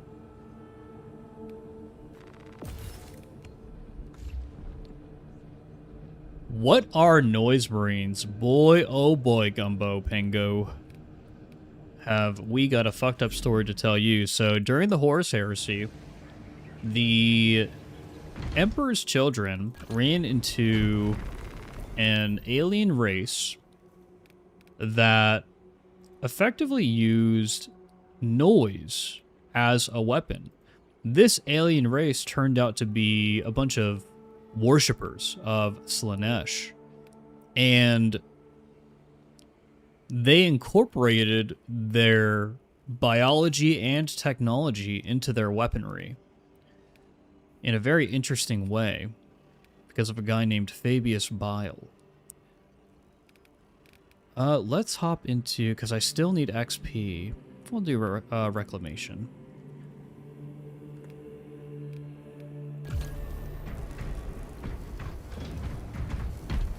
But, so basically nowadays, the Emperor's Children, they have biological weapons and technological weapons, such as their guns that literally just shoot out fucking sound. Hey, Sarge ZA, thank you so much, yeah. Or, we're gonna be streaming for a while, so perhaps.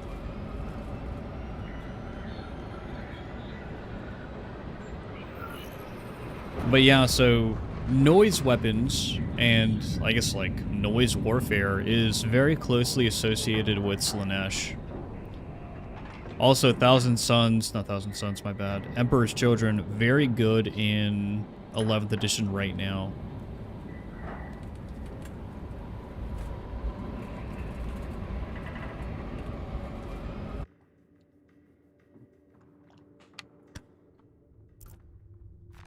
37 hours, 12 minutes ago, the Imperial cruiser Wrath of Espandor, in orbit around Avarax, transmitted a distress beacon and then went silent. Jared, you're absolutely correct. It is kind of hard to customize the Vanguard. The sniper as well, by extension. It's because they use Phobos armor instead of the armor that everyone else uses. Same for Heavy. Heavy has very limited options. I think now, like nowadays, Tech Marine has more options than the Heavy does. Kind of crazy. And its proximity to several Tyranid war vessels. Combat Squad Phaedrus is already on board and is the tip of the spear. Additional squads are inbound to secure objectives. Make your way to the Ordnance Depot and take control of the plasma cores. The Wrath of Espandor will perform her duty one last time. Talassa, this is Combat Squad Phaedrus. Breach via any existent openings you find. Opening secured, Phaedrus. Oh, forgotten. I still see people paint their Emperor's Children as black and pink. Nowadays, a lot of people just go pink because it's funny, but I think a lot of people respected the cooler color scheme. We will rendezvous with you and Combat Squad Heraton there. Remain vigilant. The Xenos infestation goes deep in this ship. En route to Ordnance Depot. Oh, left. The Xenos sully all they touch with their blasphemy. When does patch 14 drop? Lock, I think it's gonna drop at the end. Oh, we get the Carnifex already. Nice. Good. Get this out of the way, dude. Well, we have full ammo and everything.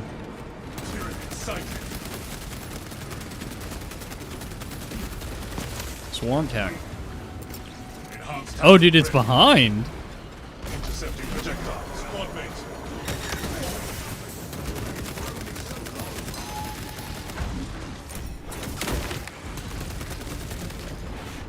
Get the execute here, get some armor back, and then we're gonna focus on the other ones. Execute Iron Kano tactics.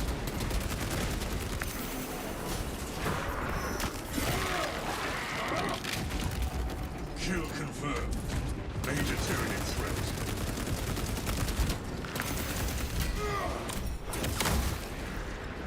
Target Xenos bioform. Enhanced tactic ready.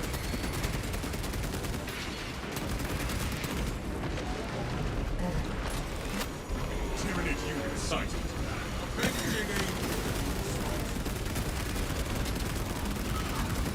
There it is, dude. Mostly just trying to keep all of this stuff off of the team. And there goes the Terminus spawn for the map. Nice. Contact swarming on Lucas. What is your status, Talassa? Performing our mission objectives, Phaedrus. I do think that they need to, they should try to release the update as soon as possible, because Disrupted Phaedrus. they're gonna have a release in September. Like, we know they're gonna do the anniversary update in September.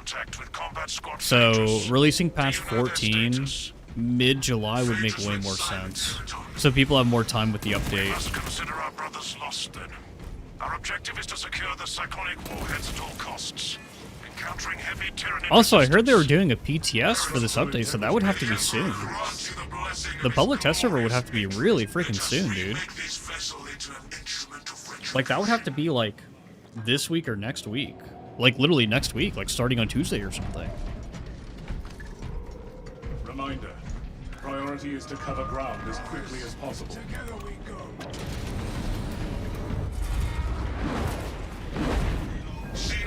There they are. The Flyboys.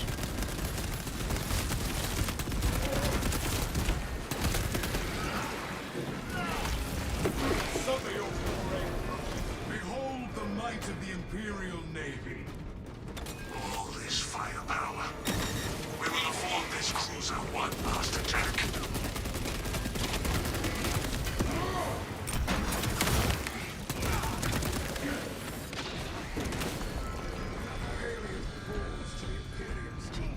I hope the fire sword is blocked, Thor.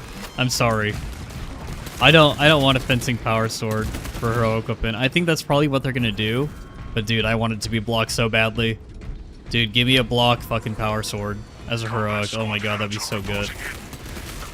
And then maybe whenever you consume your adrenaline stacks, that's where the fire comes from. Like, dude, oh man. Oh man. Hey, can you attack me? No? Okay, there we go. managed to execute security protocols before they were overrun by the Xenos brood. This is triple. Yeah. I need this ammo.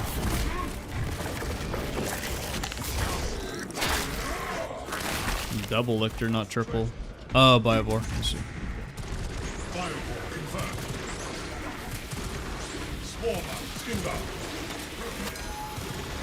Iron Paper ready. Engaging elite. Gonna let this do damage to him.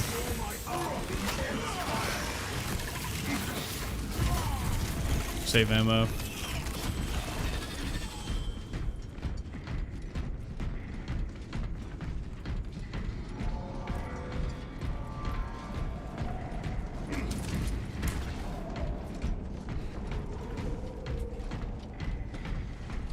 Zone secured.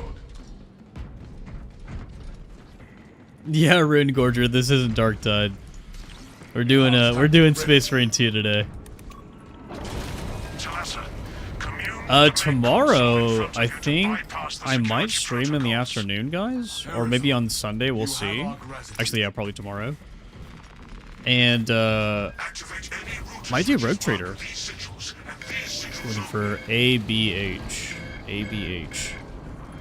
I have not played Rogue Trader in a hot minute, and I've really needed to get back into it. Or maybe I'll do that by myself off stream. I don't know. I like doing RPG story games by myself.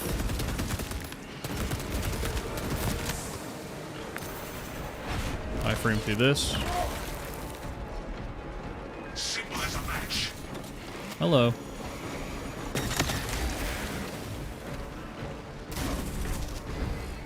That's a P. P for...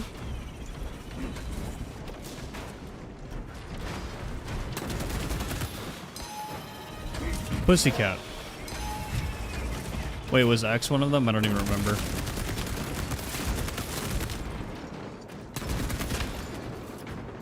Not Omega. I think it was like AB something, right? Z? No.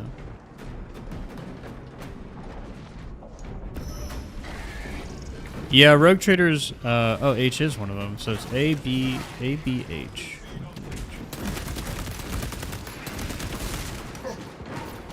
Conversion field operational. I've played the Dark Heresy beta and alpha. And pre-alpha. I was in all of them. So.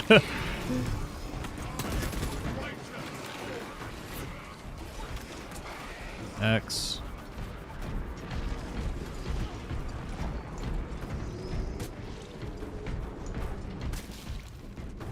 But yeah, Revan has been telling me that the Rogue Trader DLC, the Infinite Mission, is a really, really good time.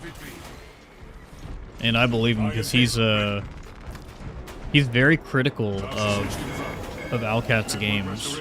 So, and he's a based ARPG enjoyer. So I feel obligated to play it. I need to get into it. The lift platform is in transit. Arrival pending. Ready at the lift. Jefficus is the new class coming for Space Marine 2. Oh my gosh. We have confirmation that Combat Squad Phaedrus is lost. I need a mission status update from all remaining combat squads. Combat Squad Heraton here. Redirecting along newly advised path. Oh, I don't want to attack that because I don't want to blow it up on anyone. Cyclonic armament secured. Talassa, you are nearing the reactor cooling hole. Report on They're when you arrive. Yeah, Rune Gorger, there have been a lot of bugs in Rogue Trader up until now. They've fixed a lot. What is this man doing? Okay. indomitable. What would the ability be? What would the ability be? Orbital bombardment. All squads, we have updated our battle stratagems. Do you think Razor Jaw Augment is still worth taking without the bolt pistol lethal procs? It is. It is, Oval. Razor Jaw Augment still gives a little small AoE bleed effect. You don't get like the full 2 meter increase from not having lethal procs, but it's still really, really good. Really, really, really good. Additionally, having access to that bleed for unyielding enemies when no one in your team has access to bleed is fantastic. That's just more damage for you. And if you have to solo a boss, a lot of your damage on the boss is going to come from bleed. So, it's really nice to have. Can we get that? We got it! Wow.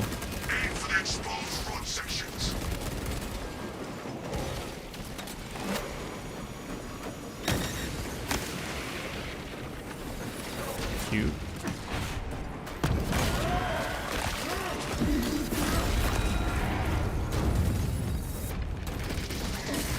Oh, nice frozen.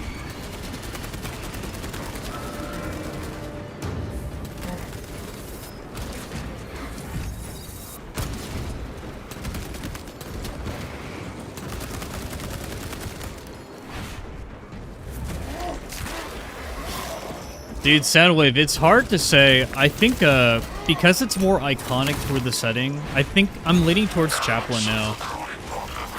Someone pointed out something really, really key to me, something very crucial.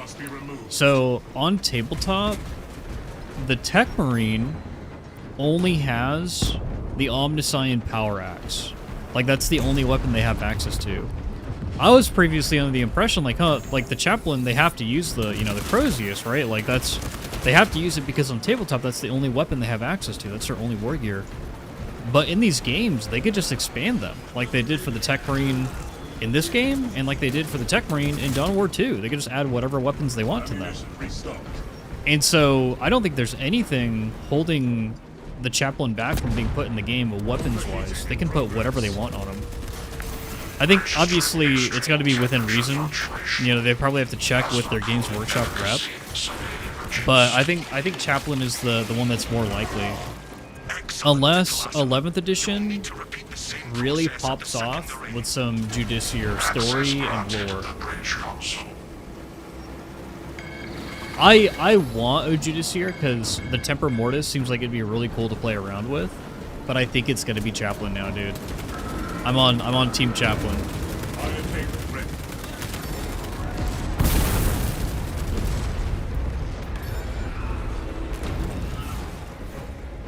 Where's the next one? On this side? All roads are now inoperational. Temperatures at critical level. Plasma reactors shutting down to prevent Oh, really, Thor? detonation. Well, son of a bitch, dude. Talassa, do not let the reactors cool down. This cruiser will soon perform its final task. Proceed to the decks below and force the plasma reactors to overheat. I guess my question would be, have Chaplains ever just picked up another weapon and just used it on the battlefield?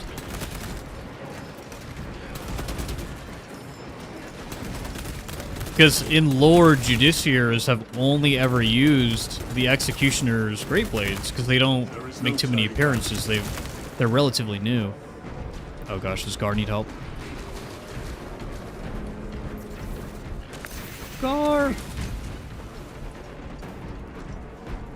he's coming.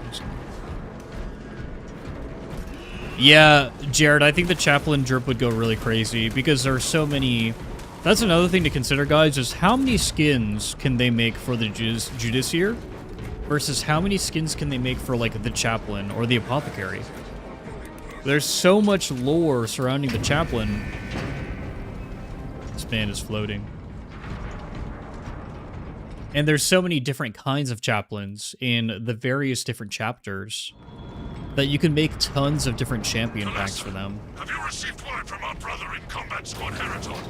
His His approach vector But should man, have I taken him want through the technical to No see an transmission from apothecary combat biologist as well. I want to see more Gravis armor options. Because that means that we'd get more for Heavy too. And Heavy's quickly becoming like one of my favorite classes in this game. All because of this weapon. This is ill-advised, Talassa. If you do not break the reactor to detonate, the cyclonic warheads We're will be mowing the wasted. grass here. There you go. Octavio will redouble our efforts Mowed the to grass draw for the team. Tyranids away from your position instead. Dude, this guy, this landscaper right here, he's going down. No more planting grass.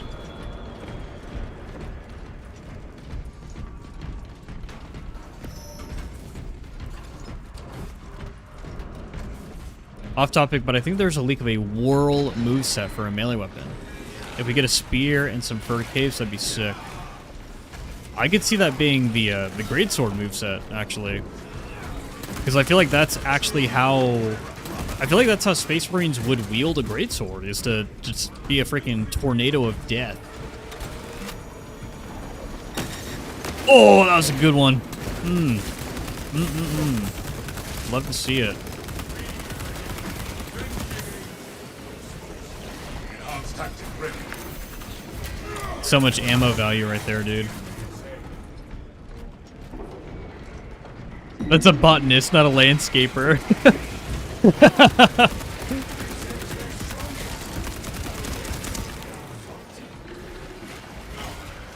Iron Haven ready.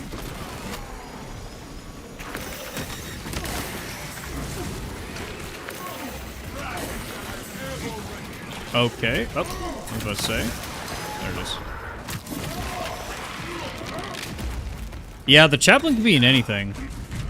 One of the most popular ways to run the chaplain is in Terminator armor. So the chaplain can wear anything. The chaplain can use anything. A chaplain can have a jump pack. Talassa, we have Like, lost contact with Heraton leader. they could do whatever the hell they want. You must destabilize the plasma reactor. Our brothers from Phaedrus and Heraton shall not have died in vain. That's the thing about the chaplain. We see them wearing the jump pack in the 11th edition trailer. In Dawn War 4, we see Chaplain riding on a freaking bike on as a hero character, as a warlord or commander, I think is what they call him in that game. And so the Chaplain is very versatile. This could be the first class in the game where you kind of like actually are able to choose if you want to mix classes. That would be cool. That would be creative. Let's try to get this execute. Get the ammo. There we go. Give me that. Neutralized. And then we gotta search servitors. Servitors performed their programmed duties until Oh. they were cut down. We good? Access granted. Yes, we're good. Nice. Jump pack refueled. So, Jared, I'm thinking that we're either going to get Titus's ability from the campaign. That's probably what the Chaplain's ability is going to be. Or we're going to see kind of what I just pointed out. The fact that the Chaplain can just kind of choose their war gear. I think that it's very possible that we see them have a customizable ability. The first in Space Marine 2.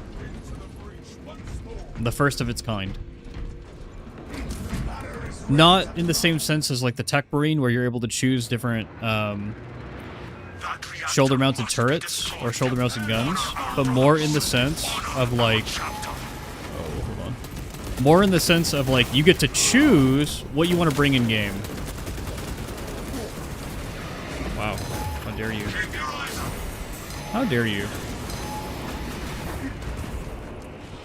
How dare you make me bleed my own blood? Let's get some armor back. Elite level Xenos. Pass it up.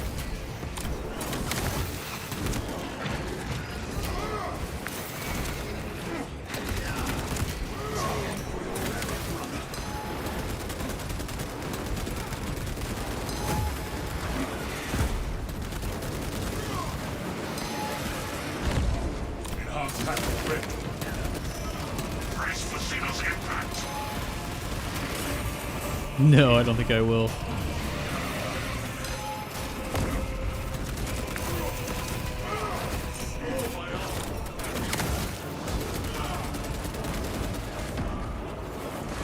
I am Halo. Tactical. Evade shock surges. Get into the iframe window here a little bit.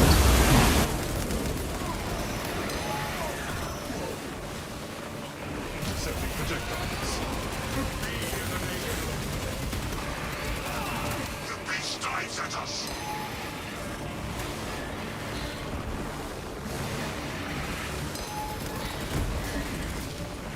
Detecting stim. Tyranid unit sighted.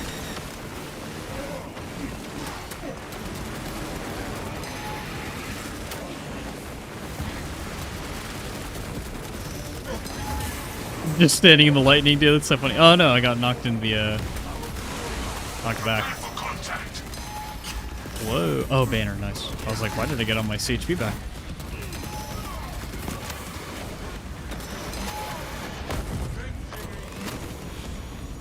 I'm a firing my laser. We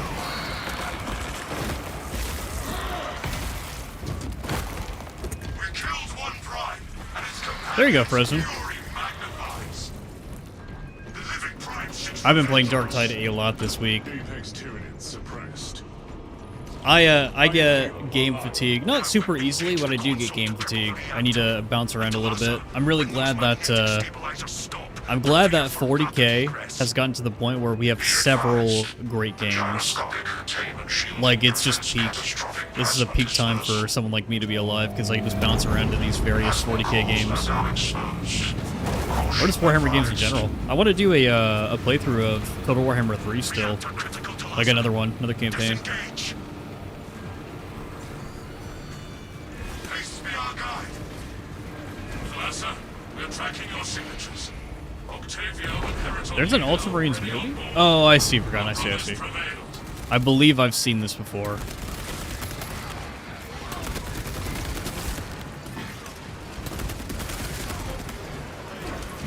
Core detonation is now a mathematical certainty.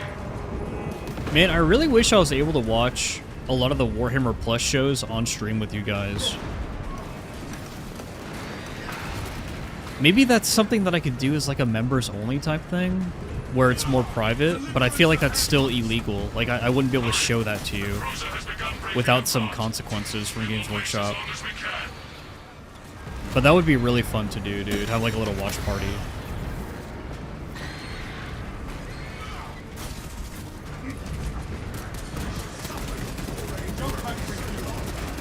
The gauntlet is about to detonate. And I didn't know this, If not for your valor, Thalassa, this operation would have ended. but Games Workshop marketing does keep tabs on us. They keep tabs on every 40K, every Warhammer, like, YouTuber, content creator, whatever. They're watching us, dude. They're freaking watching us.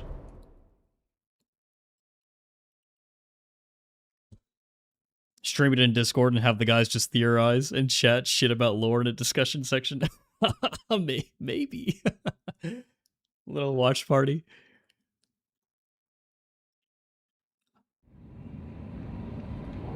No, ZOTV. The new class has not dropped. It's that's going to be in 2027. We've just been theorizing. Also, how's Diablo 4 been? Is D4 good? Is this season good?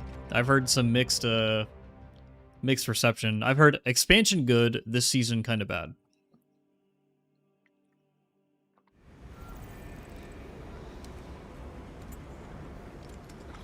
Yeah, Zero, they definitely edged us. They definitely edged us. Alright, Gar, it's been a pleasure. I know other people also want to play, so I'm gonna rotate the group here. We'll exit and then come back in.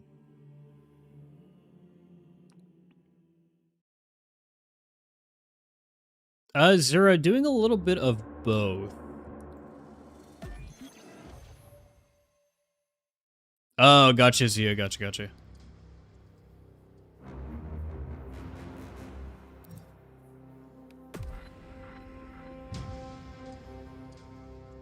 But yeah, Zero, we're doing weeklies and absolute runs. I'm just trying to level up weapons that I previously ignored before.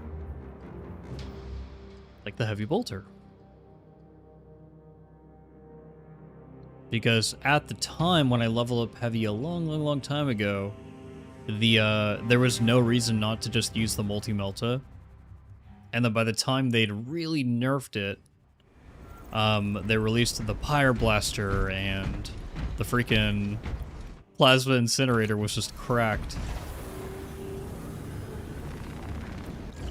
Awesome, Gar. Well, you have a good one, okay? Be safe out there. We have one more point, by the way, I just realized, because we're going to get this to, we're going to max this out, and then we're going to have the 10% terminus damage anyways.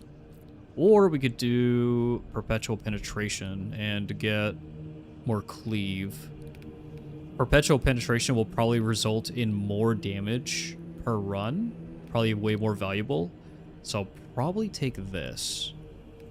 Be able to cleave through more Minoris faster and directly into Major's enemies. Okay, guys. We're continuing with absolutes. Here's the invite code if you want to hop in. Though we're doing really good damage. Pretty confident I could solo with bots. Yeah, Multi-Melta is going to get a heroic variant. It's going to happen.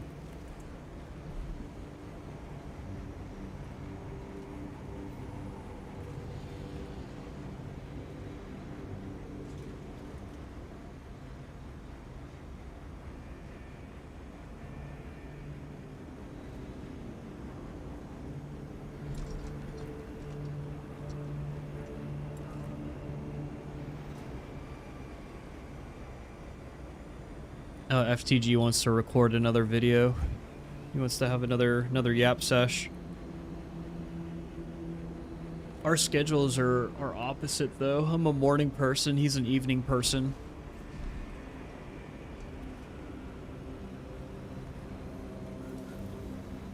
Awesome, Zero. I'll be glad to have you.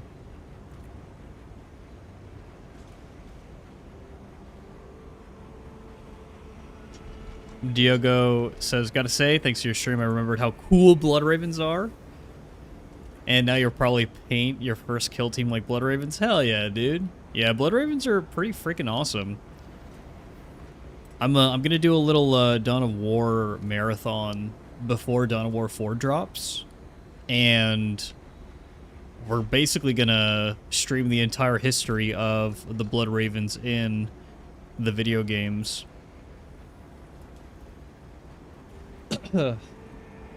Except maybe Dawn of War 3. We'll see. We'll see. We'll see.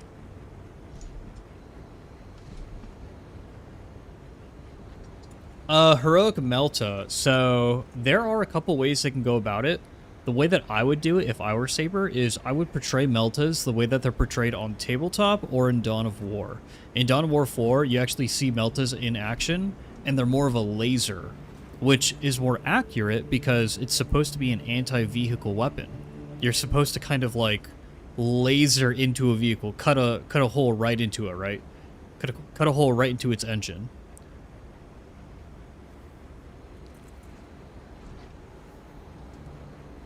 So that's what a Heroic Melta should look like.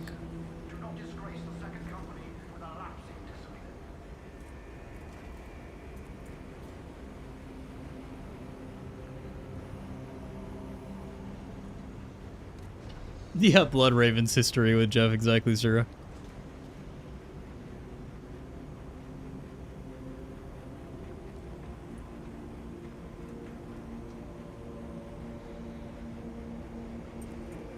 Yeah, Diogo, the story of the Blood Ravens is very cool because it's really the only chapter where in a video game they've explored an inner chapter civil war where like half the chapter falls to chaos, and they also show you that process. They show you what it looks like when a chapter is falling to chaos, and they give you the option. I think Chaos Rising is one of the best Warhammer 40k stories and campaigns out there because they let you choose chaos weapons, and those chaos blessed weapons are like the better weapons in the game, and it's kind of like taking the easy way out whenever you're choosing to do. Oh, whoa! The game just broke. What happened? What? Did Steam knock me off?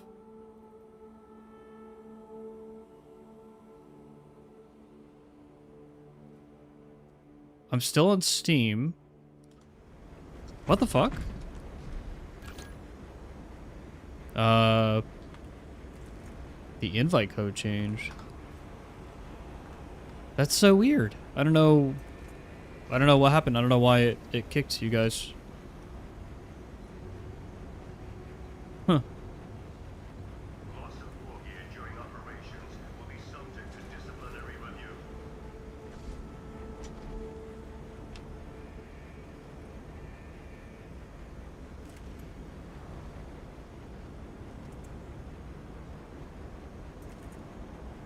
That's weird, dude.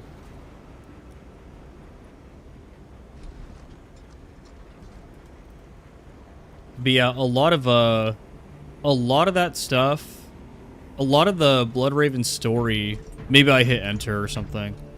A lot of the Bloodraven story, it happens in Dawn of War 2, in my opinion. The original Dawn of War game, so like literally the very first campaign that was ever made back in 2004, and then also Dawn of War 2 is where it starts to really round out and get interesting. Because the Cronus campaign, so Dawn of War, Dark Crusade, and then Dawn of War, Soulstorm, it's not really anything significant.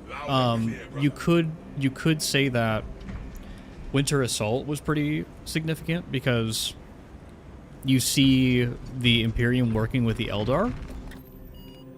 So that is kind of interesting. Albeit they're not really directly working with the Eldar.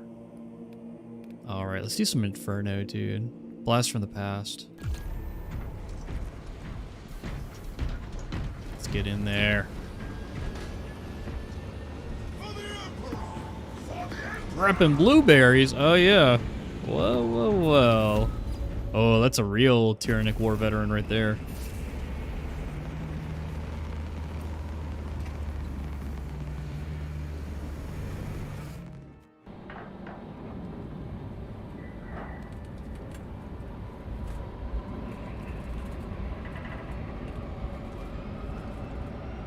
And then what is this, a White Scar's successor? Ugh.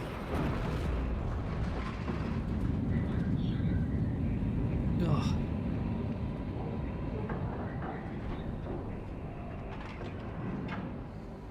And then, dude, I have no clue what happened in Dawn of War 3. I have no freaking clue. I need to replay the campaign again. That entire time period is just a blur.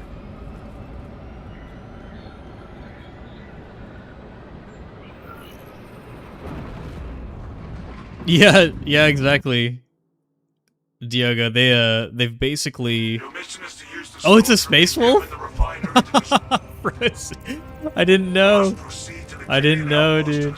Oh, I see the shoulder pauldron now. Let's see this, dude. Oh, okay, I understand. I couldn't see the I would say you need to replace this left shoulder pad because I couldn't even see the chapter symbol. I couldn't see it. It wasn't really that visible underneath the laurel there.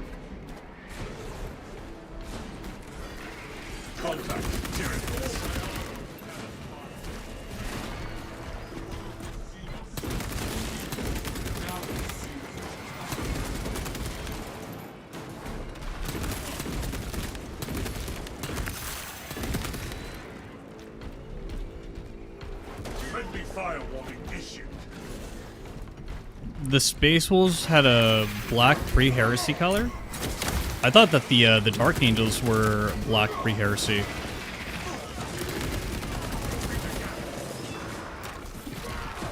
Yeah, Dark Angels were black pre-heresy. Then the Horus Heresy happened, and the Fallen happened. The Dark Angels went green. The Lunar Wolves became the Black Legion, effectively. Or more specifically, the Sons of Horus. When they became the Sons of Horus, then they started wearing black armor instead of their green armor. And so the Dark Angels and the Sons of Horus effectively switched. Hey Zoe, I hope you're having a good time at work today. Hope you're having a great day. Engaging elite countermeasures.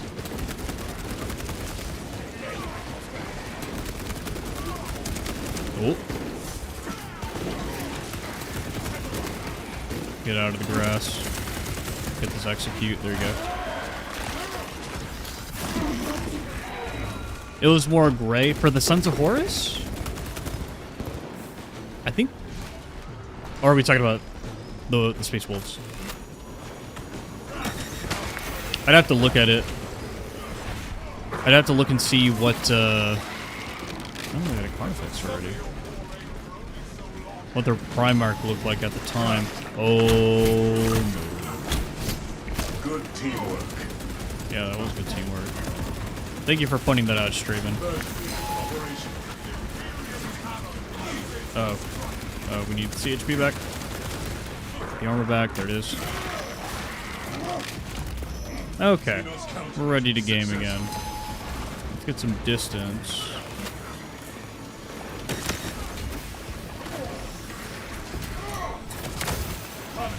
Get this ammo back. Perfect. We have a Vanguard, so we have a little bit of healing.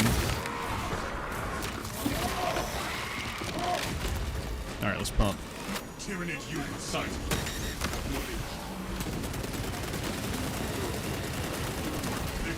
Iron Halo ready.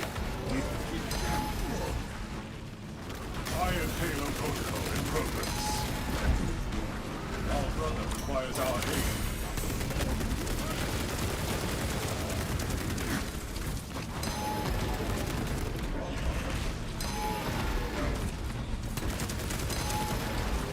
Okay. We are in a tight space, tight space. There you go. You can get that, execute, get healed. Zoanthrope tag. Engage light shields. We're overheated.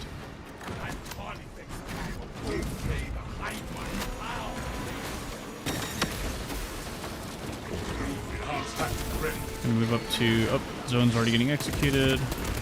It's good, it's okay.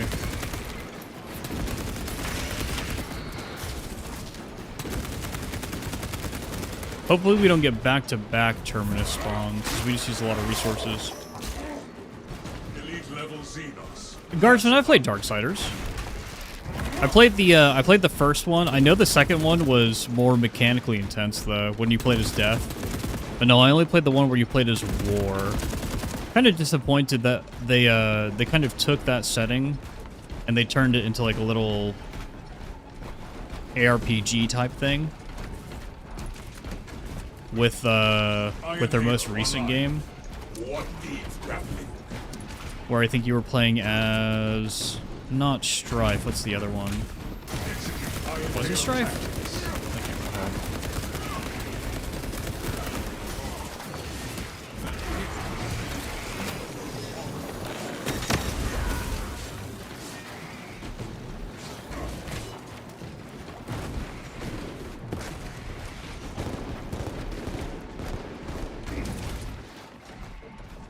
I haven't tried the double heroic plasmon heavy yet, oval, but I'm sure I'll get there. I do like the heroic heavy plasma. It's so easy to use, and it cleaves through so many things. It's crazy. I think probably the best loadout's probably going to be the Pyre Blaster and the heavy plasma, though.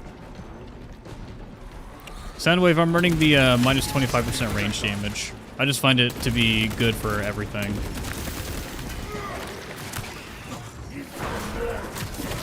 Oh, whoops, we took that from Frozen. Priority Tyranid eliminated. I think the full health on res is also pretty good. All the heavy perks are good, man. All of them are really good. Whether you're preventing damage, giving your team more ammo, or healing the team more. Zone secure. We should have the advantage inside the Imperial encampment. Iron Halo ready. I need to take like some chip damage so that I could use this. Oh, you know what? I'm gonna. Oh, never mind. I was about to say I'm gonna replace this with the restorative sims. Demolition codes required to deploy and arm their ordnance. Source one from any soldier you see, alive or otherwise. What do we got? What do we got? Free healing opportunity. Got some zone throats. Utilize call for enemy backup. Oh, our shot didn't reach. Zone for contact. Ready anti-psychic tactics. Let's use this. Doubt an aerial scan would speed things along, but I begin. We are CHP trading there. Go.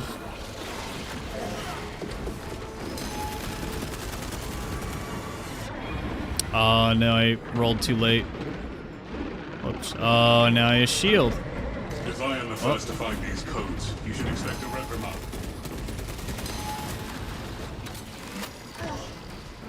You know, I shouldn't do that. I want to knock him on the ground. There it is. Get that healing, get the ammo. Long range And then Tyranid Saber, you can get reported that. dead. Advance to position. Eliminate target before it summons reinforcements.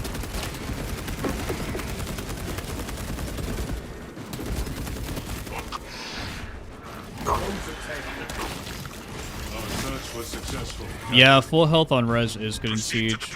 But honestly, so is the range damage reduction.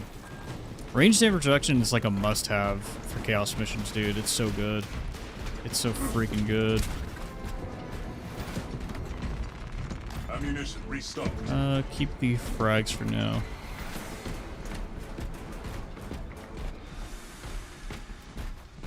Over here.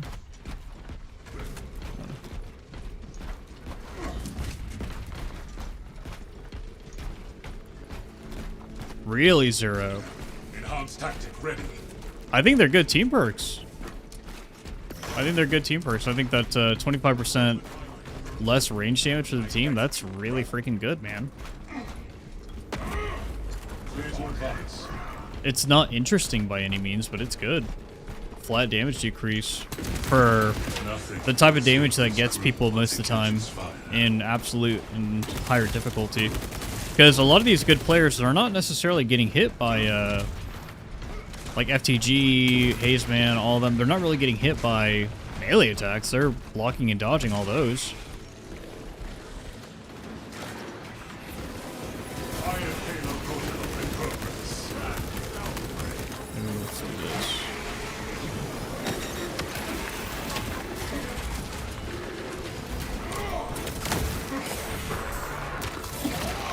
Hey, Tickle. Well, thanks for stopping by on the Twitch side. I'm glad that I'm making good content for you.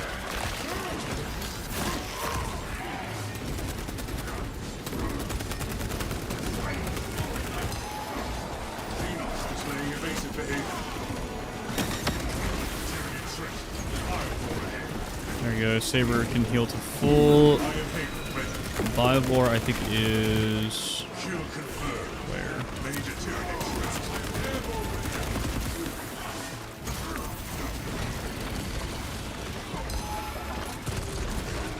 Get away from these. Lockdown sector. Oh, it's still not dead, huh? There it is. Healing here. So that's kind of what we were talking about earlier, Zero. I think Heavy getting a knife would make the most sense if you want to try to fix its melee capabilities before something like a contested health regen rework. Because if they're gonna do a CHP rework and make it lean more towards melee, then the heavy would need a melee weapon. Unless the heavy was the only class that basically was just not participating in that rework. If they had the same CHP recovery that they currently do. Which I think that would be fair, that would be good class fantasy. But we'll see what Saber does. I just hope they let us PTS it, dude. Just let us PTS the changes that you're trying to make before you implement them into the game. Because if there's no PTS and you don't have people like Haze or FTG really pushing the... Jeez, I'm so stupid, I'm missing everything. If you don't have like Haze or FTG really pushing the boundaries of that kind of system, then we're just not going to know. We're just not going to know. We're not going to know if the new system is good or not, and they're just going to unveil it, and it could be a catastrophe, dude. It could be a disaster. Just an absolute disaster. Where no one likes the new CHP changes and people are just dying left and right. But yeah, it's going to need some severe stress testing. Because what is the new CHP system going to look like in Siege Wave 50? Or in a freaking weekly stratagem where it's double Terminus with buffed HP and buffed damage? Like, what is the new system going to look like then?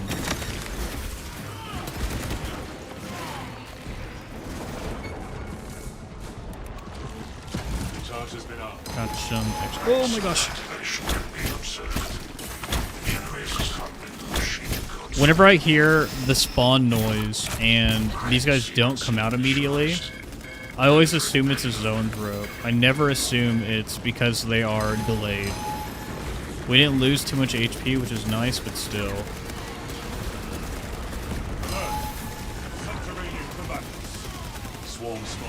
Get this HP back. GG. Ooh, Crux Terminatus knee pads. That'd be a good idea, Jared. I think they need to remove the Ultramarine badge off of our current Crux Terminatus so that we can equip it on everyone else and not have an Ultramarines badge on it.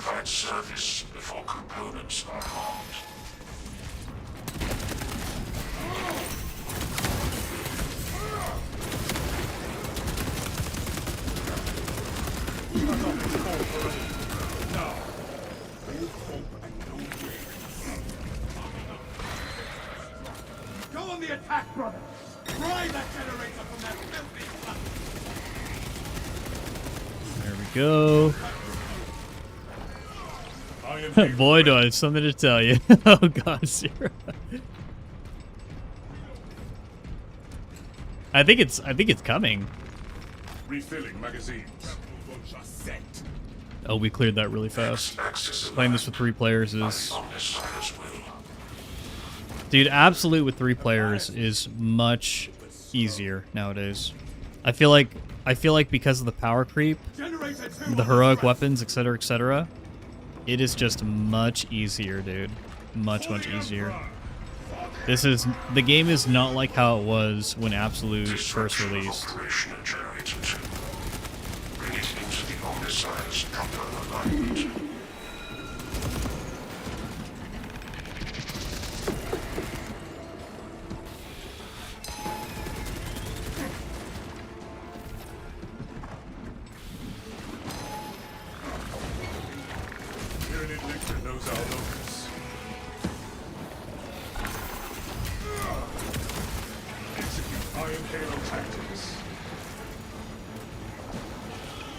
How long will this hold for?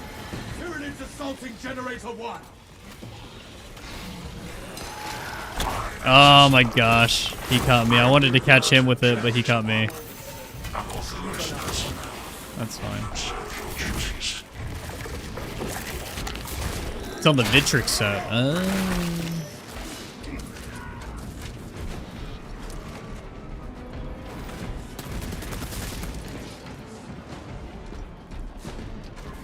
Nino, shield enemies in Space Marine 2 next. Oh no, dude. Oh no. Please don't. We already have Terminators, dude. Imagine if they had their own like Iron Halos. Oh my goodness. That would be horrendous. Iron Haven online.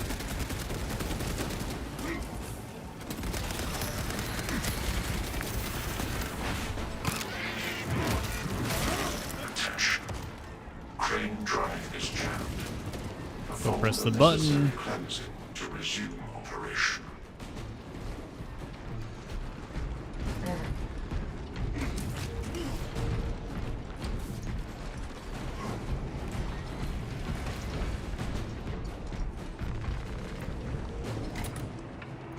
Deployment resumed. Drive train restored. Begin the course of locomotion methods.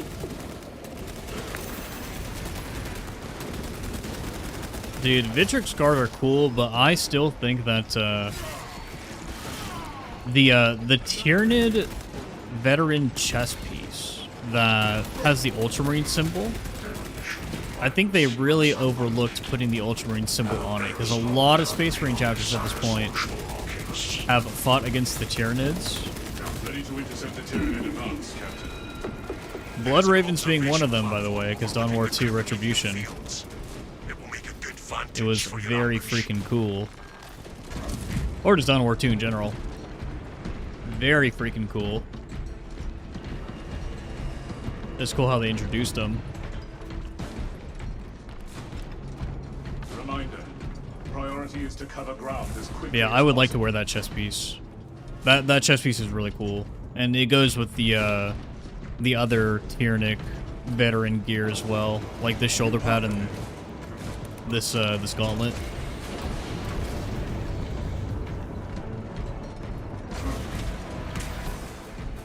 Hopefully, Space Marine 3 gives us the basically kit bashing. If we basically have kit bashing in Space Marine 3, where we're able to put a lot of these symbols wherever we want to put them, dude. Oh man, it's over. The customization of that game is going to be insane. So many people are going to fucking play it just for that.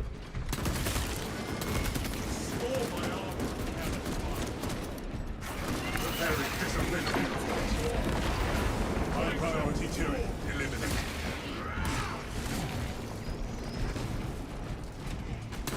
Yeah, Zero, it'd be freaking crazy, man, to go hard.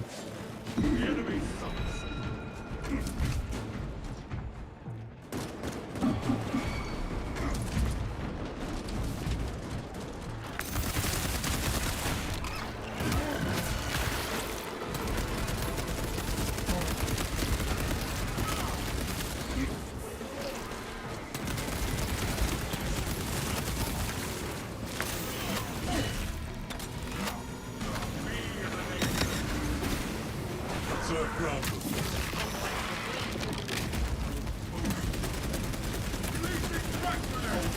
Calibrate your aim.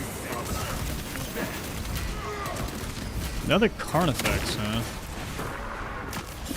Soldier class Tyranid. Use caution. Let's see if I could snipe the zone drop a little bit from over here. Oh, there's more. Okay. We got a lot of zone thrope spawns, dude. What the heck? Zone removed from combat.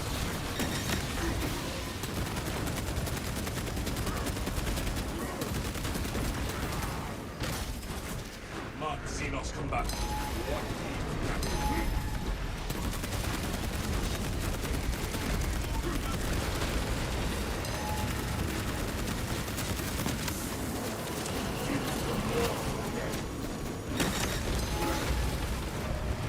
Yeah. Just ignore me. Just ignore me. Attention.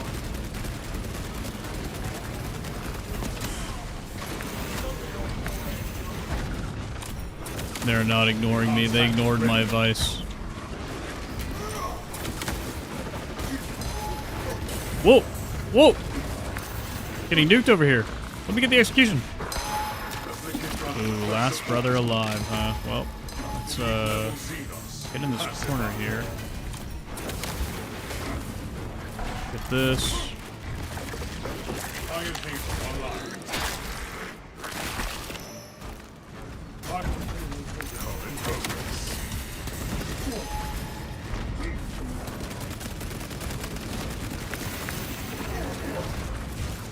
Please don't stun me. Don't stun me to death. There we go. Iron Halo. I might be able to just go for the res. If there are no extremists over there, I might be able to just do it. All Tyranid combatants eliminated. Yeah. Should be good. At least for Frozen. You are ready to re-engage the enemy.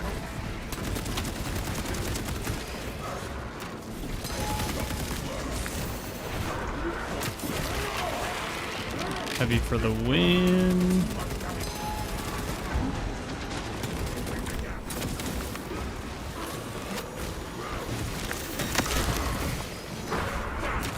There we go.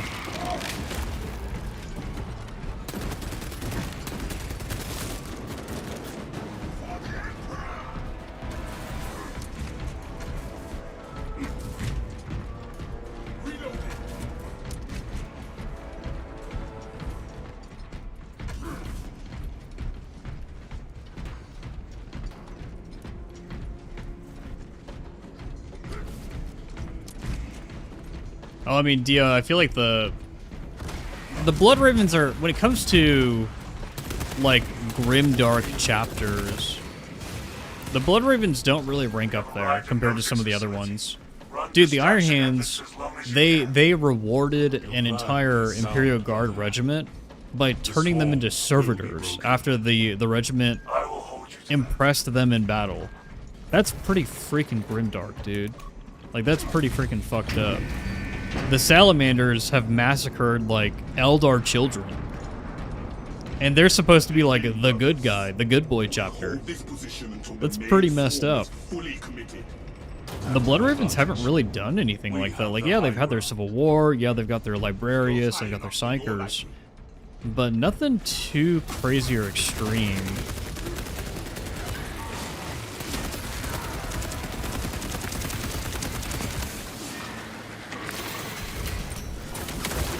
Xenos countermeasures successful.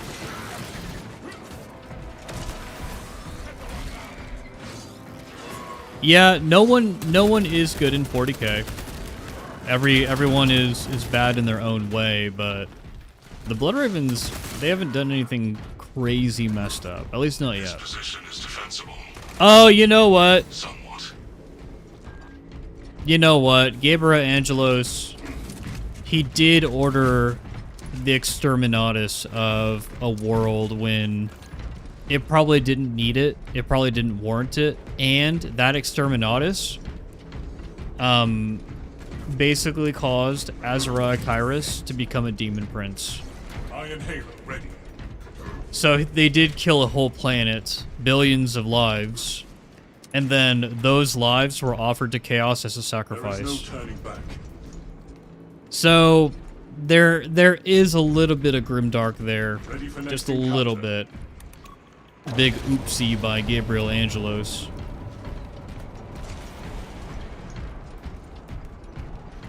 Stimcash here, The enemy comes, Captain. but we are prepared.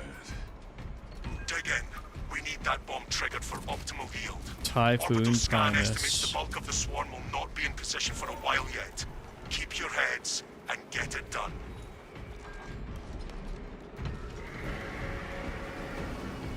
The swarm is upon us. Get that Prometheum ablaze!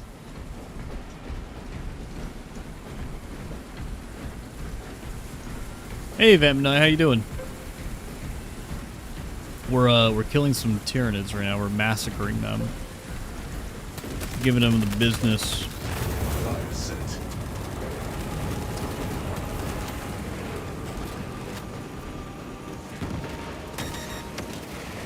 The bulk of the swarm is continuing along the protected path. Oh yeah. Continue holding.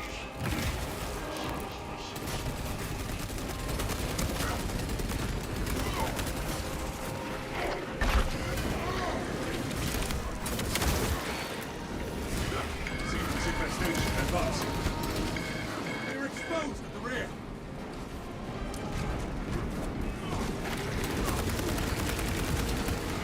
Iron Halo online.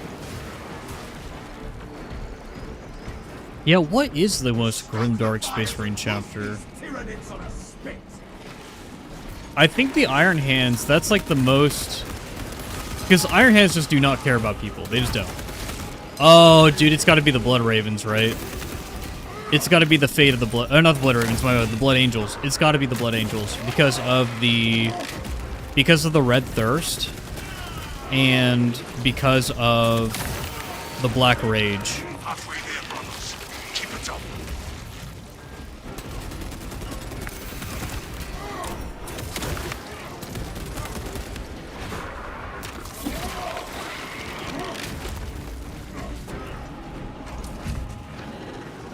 Well, Night Lords, in the case of, like, in the context of Chaos, probably.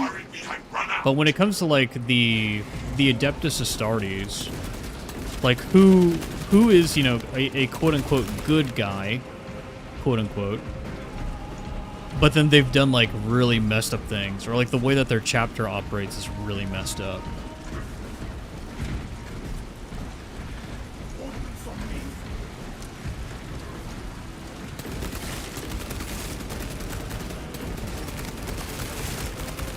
The swarm has almost fully committed. Be ready for my mark.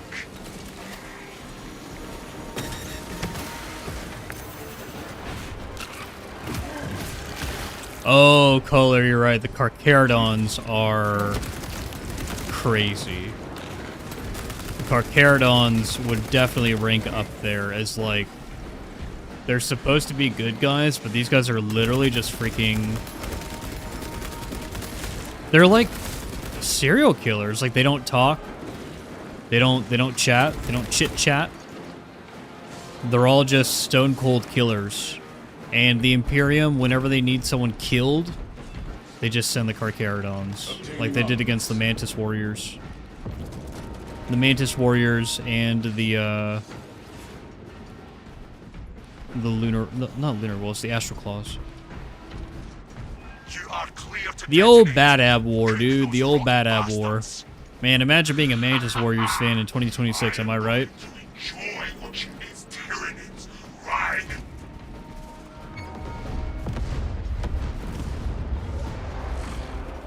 This is Dismas. Wish you could see these dead bastards. Tyranid biocides down 90% and fallen.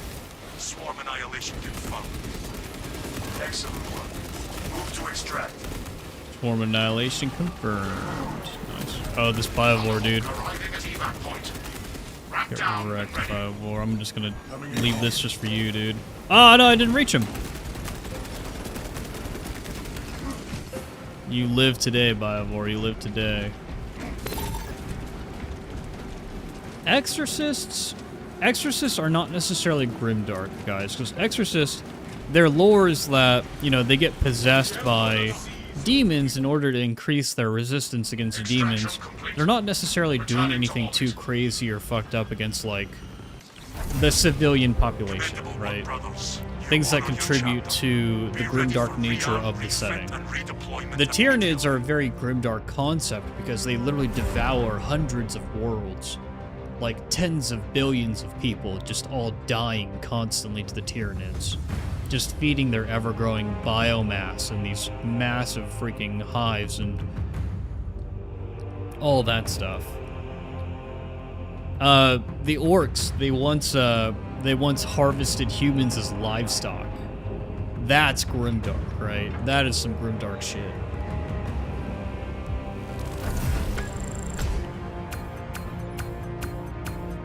No, they didn't retcon Legion of the Damned. Legion of the Damned is still there. The Ordo Chronos of the Inquisition actually explores the Legion of the Damned a little bit.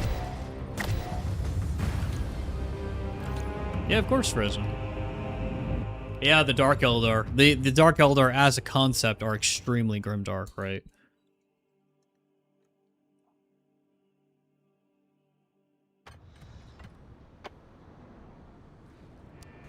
Yeah, Tether. Dude, Tether, the freaking Night Lords being evil for the love of the game is actually great. Yeah, Tickle, you can ask whatever. One of my friends, Rurik, he makes fun of the Night Lord so much in his little skit videos. The Night Lords always ask like evil, like Skeletor basically, like just evil super nerds. What is the lion's weakness? Probably losing a lot of blood.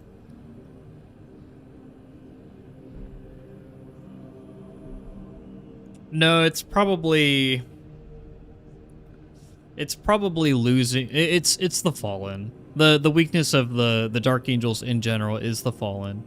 If the lion, yeah, Pride. If the lion ever runs into like Cypher or something, Cypher is probably gonna say or do something that really fucks with his head.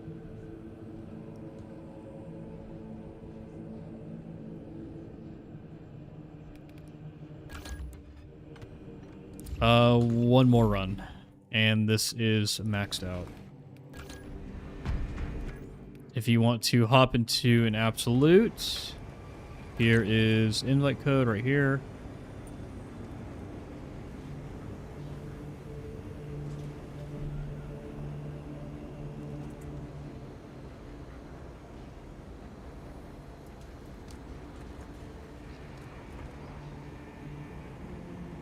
Oh, good luck, Oval. Have fun.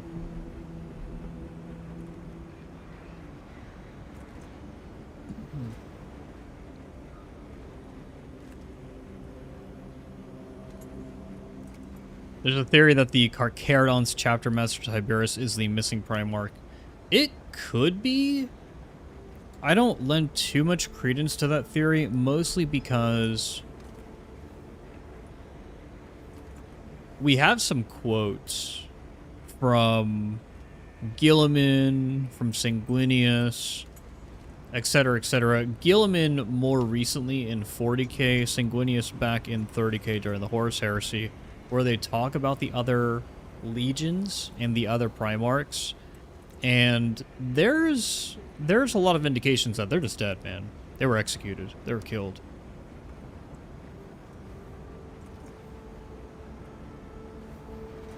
But dude, if Games Workshop were to bring those chapters back, or those legions back, I should say, that would be insane. That would be such a wrench in the lore. That would go hard.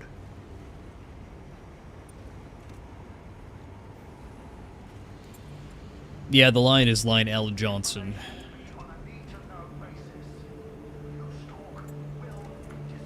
But yeah, the this is actually where Wikilore can kind of step into answer some questions about the Lost Primarchs. Is they actually have compiled pretty much every quote related to the Lost Legions. They've compiled them and put them all into one place, all into one spot.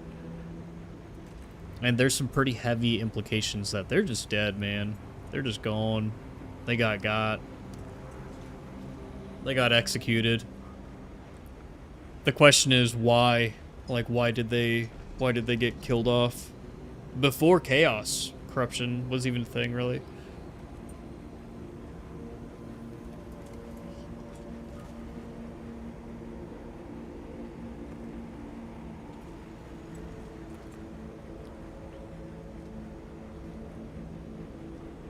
Oh, we got Crescent Glare. Okay.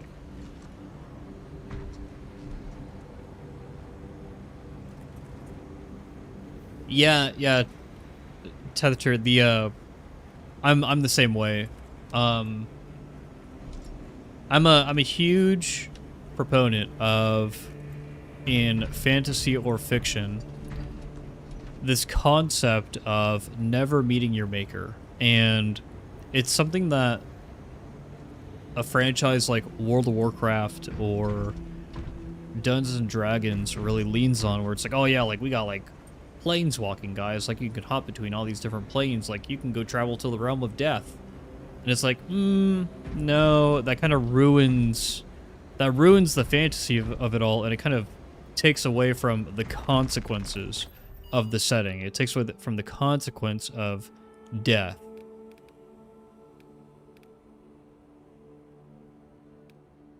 Ooh, we'll do Trigon. And when it comes to these legions and the mystery of them, I would never want to actually meet them, mostly because I love the I enjoy the mystery. I enjoy the mystery of it. I think it's done very well. For the Emperor! Yeah, Guardsman, they basically did. I think it's because Chris Metzen left the team, and then they just dunked the lore of Warcraft into the toilet. And now he's back and he's trying to fix it, but it's going to take a lot of time. It's going to take a lot of time.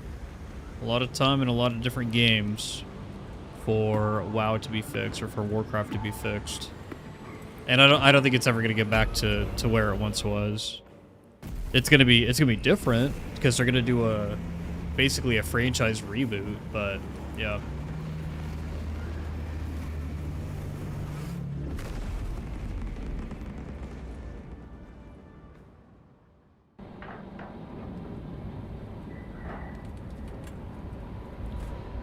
Yeah, Vectin, I was kind of surprised with them leaning into the Eldar, but it makes sense because Total War Warhammer 40k is right around the corner, and Eldar are featuring very heavily. Eldar, Orcs, Astra Militarum, and Space Marines. Space Marines are always going to eat good because they're Space Marines, but I could see some new good shit for the Eldar, Astra Militarum, and of course, continuation of Orcs getting new stuff in 11th edition because of Total War Warhammer 40k. Games Workshop understands how big Total Warhammer 3 was, and they also understand how big Total War Warhammer 40k is going to be. It is going to be a movement, guys. It's going to be crazy. A lot of people are going to have their eyes on 40k for the first time, or returning to 40k. And so the characters were talking over each other. That was weird.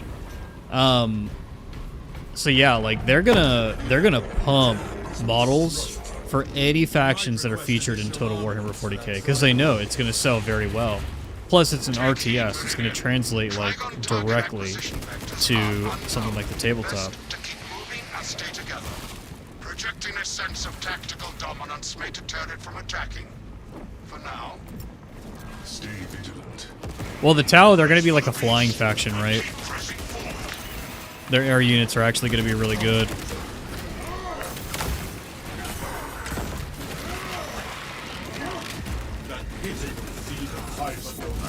Tau have been eating good in 11th edition, by the way, because of the changes to the fly rules. Dude, Tau, they've been nuts. Oh my goodness, it's all snipers. Just die, please, just die.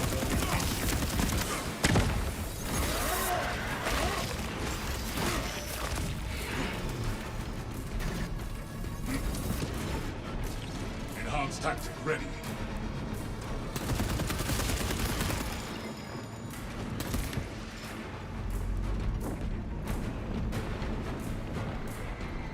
Okay.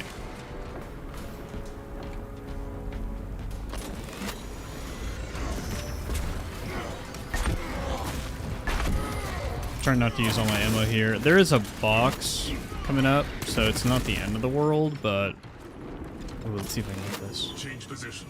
Maintain formation. Nice. Oh, I got unit hit capped there. There's more than 20 Minoris in that little pack. The Trigon's exoskeleton will repel any of our current conditions. Indeed, Viridian. Oh, I got Y-axis. Oh no. Its extermination is not mission critical.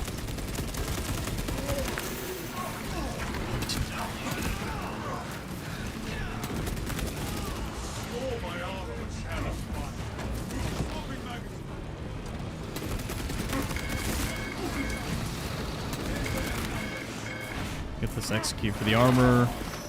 There we go. And then we continue. I wonder how they're gonna do army rollouts for Total Warhammer 40k. I can see Chaos being one of the first releases, because you can't have a good Warhammer game without Chaos, in my opinion. Chaos is such an important part of the narrative of the Imperium, and the Imperium, they are the main characters of Warhammer 40k. Additional supplies secure. And then after you do Chaos as like a big DLC or whatever, I think for a game 2, because I do think that doing sequel games would be the best way to go for money reasons. I think you'd probably see NIDS. NIDS, Sisters of Battle, Tau. NIDS, Sisters of Battle, Tau. What else?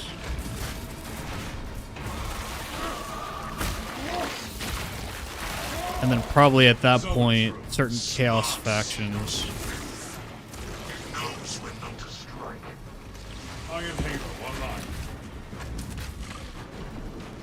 With the last game probably doing Necrons. But I don't know.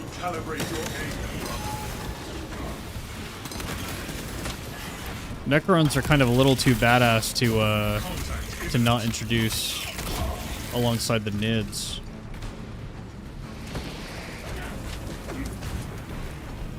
We'll see. We'll see how they do it. Oh yeah, Votann.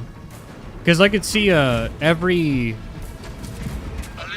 game, every sequel is probably going to introduce a big bad Xenos faction, right? So like the first game is going to have orcs as like the big bad Xenos faction. The second game is going to have like a quote-unquote good faction and then also a big bad Xenos faction. So like the big bad Xenos faction of the second game might be the Necrons. And then the good Xenos faction would be like the Tau. And then the third game you could do something like Votann and then Tyranids as well. I feel like Votann is something that they would actually want to get into the game as soon as possible, because there are a lot of dwarf fans from Total Warhammer 3 where they're like, wait, there are space dwarves? Like, wait, there are space dwarves in 40k? Like, oh, dude, that's my favorite faction now. Sign me up. Sign me the fuck up. I have transmitted no authorizations. This positioning is disadvantageous. Do not linger too long at any one spot. There is no good Xenos faction. The only good Xenos is a dead Xenos, brother. Oh, I love it. Oh my goodness. Lictor. Get away from me.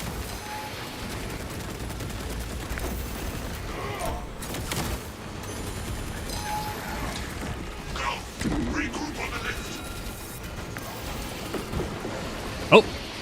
I'm gonna try.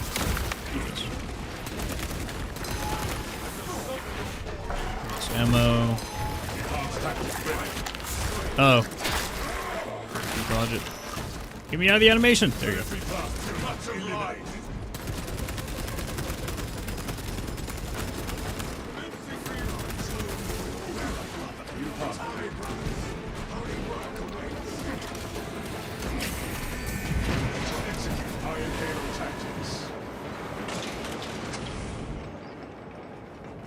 Are squats still canonical?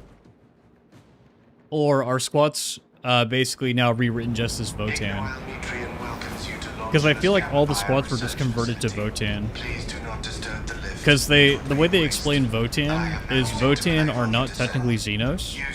Votann are technically the kin, more specifically. They're technically just mutated humans.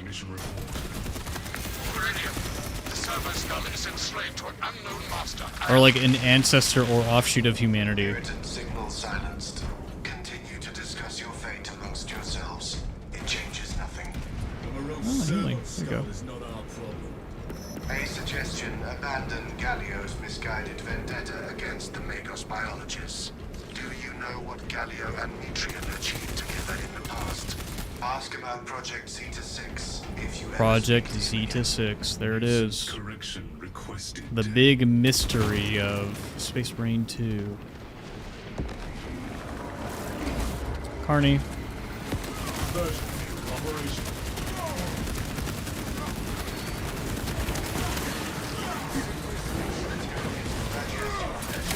Alliance class spirit encountering. That servo skull is set right with me. The servo skull is Move over here. to the objective. There's that. Long-range turret reported dead. Iron Halo online.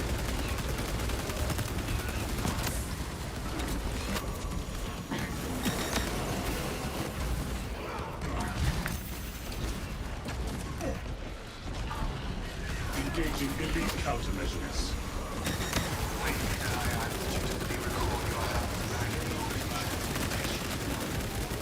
Avenging Angel. Disposal. Take him out with the shield damage here. There it is. Nice.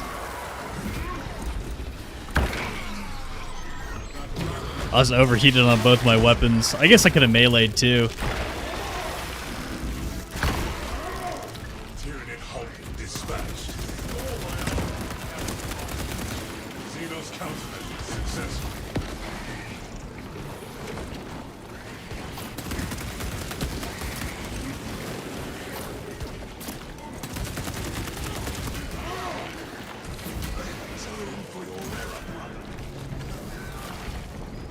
I am airborne ready.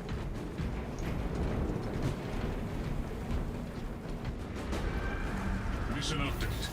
Trigon has breached Longinus Gamma. In the Necromunda books.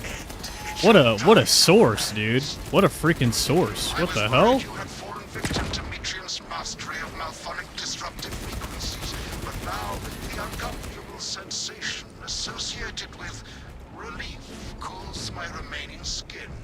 Be warned, Viridian. Metrian cannot hope to stand against you alone, so she will lie and stall in hope the Xenos swarm will devour you. Case in point, she has enslaved that servo skull as a Yeah, I've forgotten. Every time they introduce a Xenos that isn't one of the big Xenos races that we already know, I'm always just like, huh? Like, what? Who are these guys? Uncompromised. What the heck? The Trigon moves to intercept us. Multiple Xenos encountered. Astartes, the facility is well stocked in mining gear. Requisition melter charges to eradicate the tunnels. Hey, Red, it's going well, dude. Infestation. Just gaming it up on some Space Marine 2. We need melters. Getting this heavy bolter fully leveled up, and then we may work on another weapon after this.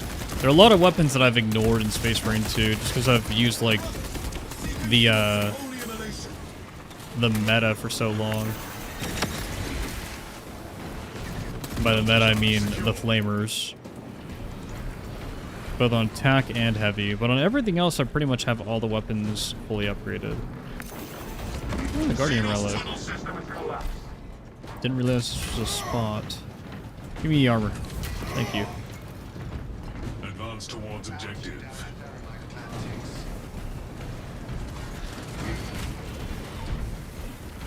Well, so Ratlings are not squats, though. Ratlings are Ratlings. Like, Ratlings are still very much part of the Imperium. But I think squats were basically just deleted after Votan became a thing.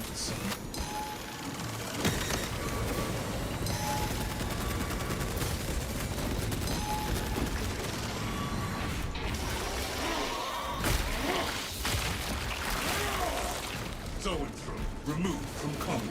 Nice. Select preferred method of execution. Decapitation. They're just Votan now. Yeah, I think so, Wakiza. Dismemberment, disembowelment, drowning, dissection. Would you like to hear? Inside the facility, you'll find Mitri cowering in her data enclave. Oh, awesome. There you go, Red. There you go. Yeah, if I had to choose between Space Marine 2 and Darktide, I would probably choose Space Marine 2 myself as like an entry game. But I just love Darktide so much, I play it more. I typically play Space Marine, Darktide more than Space Marine 2 because I like the gameplay more. How far you They're both good options. that I was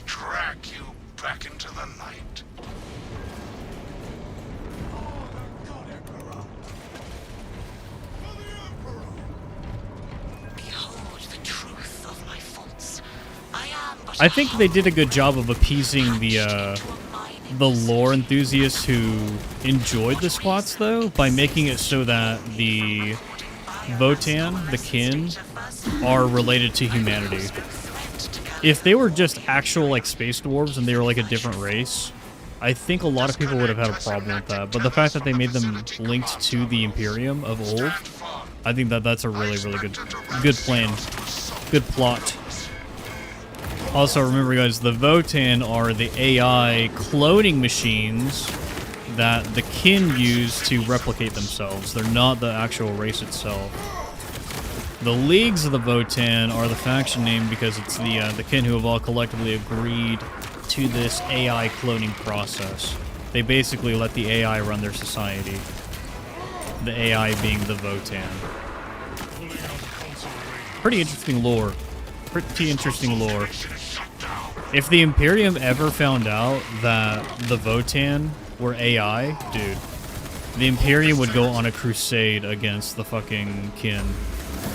Like no other, dude. Like no other.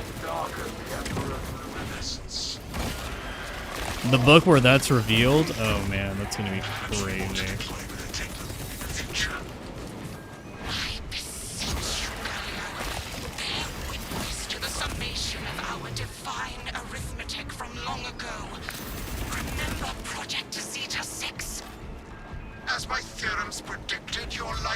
Question, you reckon we'll ever see one singular Death Guard as a boss in Darktide? I don't know if a lone Death Guard would act as an operative on Tertium like that. I would like to see that. I think a lot of people would like to see that. We've already proven, and by we I mean Joe Plays Games, myself, a bunch of other people on the YouTube side of things. We've already proven that, like, the Rejects can totally take on a Space Marine. They can totally kill one. Whether it's whether you're looking at tabletop rules or if you're looking at the lore. Either way, they can be killed by the Rejects. Now Skitarii, freaking Arbitrator, drugged up Florida man. They could totally take one out. This console is offline. Return to Matrix containment unit. It's a matter of like where does Fat Shark want to actually take the story. I think that if they really wanted to, they can introduce one Death Guard, or maybe even a group, maybe even a small handful of them, and then they introduce Gene Stealers, and they really kick off Darktide. Because Darktide is not supposed to just be Chaos Cults. It's also Xenos threats. The pulpous gray matter is in our grasp, Magos. Rejects take out Mortarion and beat the living shit out of him. That'd be fucking hilarious, actually. Soundwave, it wouldn't even have to be an injured Death Guard. It could be a fully healthy Death Guard. The Rejects have a Psyker, bro. The Psyker can literally just pop a Death Guard's head. It would be barely an inconvenience. If you've read any Eisenhorn, you would know that. Hell, any Horus Heresy too. Shit.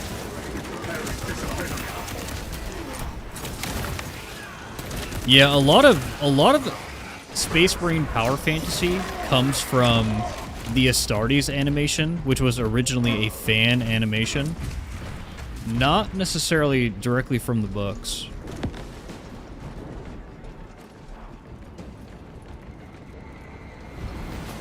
A quote-unquote healthy Death Guard. Oh my gosh. That's actually pretty clever. That's clever. Really do operations have a clean exit? There is naught but weather left in our path. Then so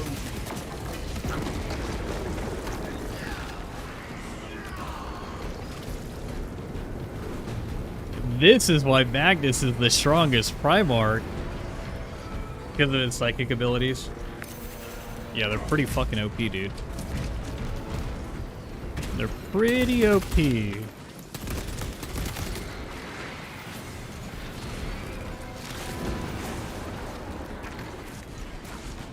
Kind of surprised we don't have a single...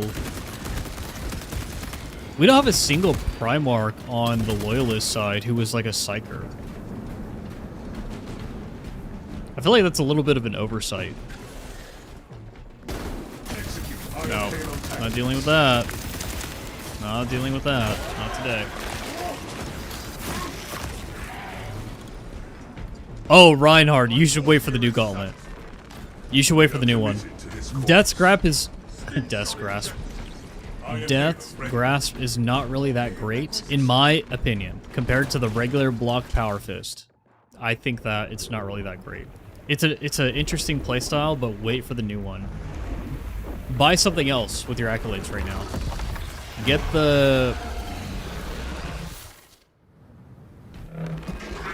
the Storm's Dominion or whatever. Get the hammer. The hammer is crazy, dude. Deep scans have penetrated the atmospheric disturbances and Metrium's meddling code. Trigon vulnerability data pushed to your displays. Imperium demands the Trigon's extermination. Target lock on its vulnerabilities.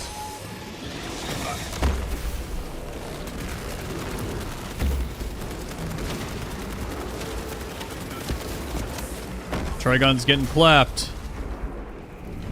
Alright, where are you gonna make the first hole, buddy? Will the plasma reach it? No, it won't. Locate melter charges and cauterize the high tunnels. We'll wait. Purify the infected tunnels with the melter charges. We will. Calm down.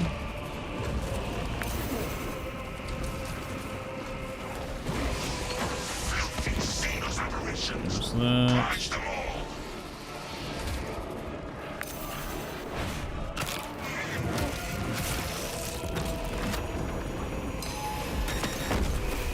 Nice. We got him.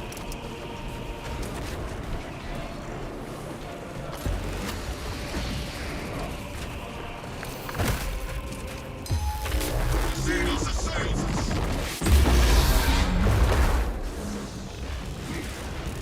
Who's he going for? Who's he going for? Get wrecked, loser.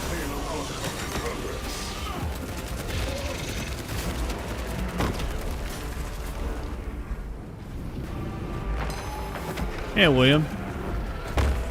Welcome to the stream. We're fighting a Trigon right now. Did not get the perfect dodge there. That's okay.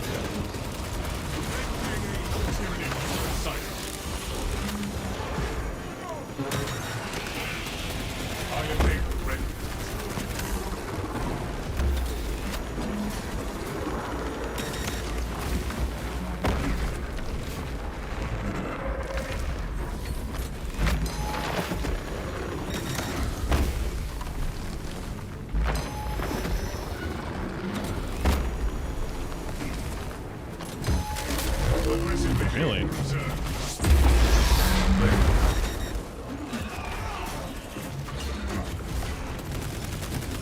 feel like we skipped a whole phase here.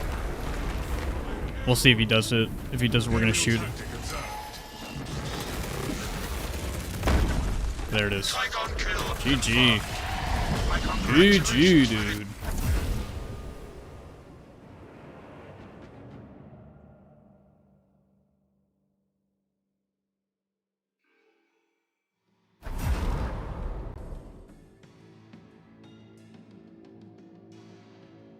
The Heavy Bolter Heroic is definitely worth the purchase. It is very good. It is very, very good. The fencing parry window on the Heavy is phenomenal. You killed it with your jump hack, Thor? Nice. Dude, I love the Trigon. It's such a cinematic battle. It's so freaking cool.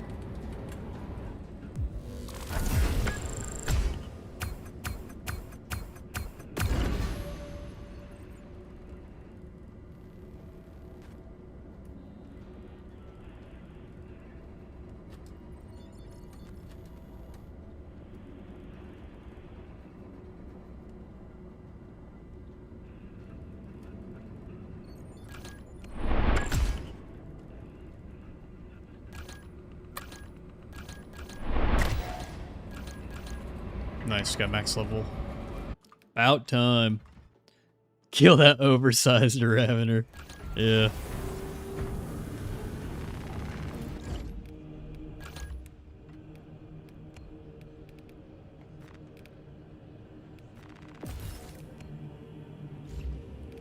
Okay.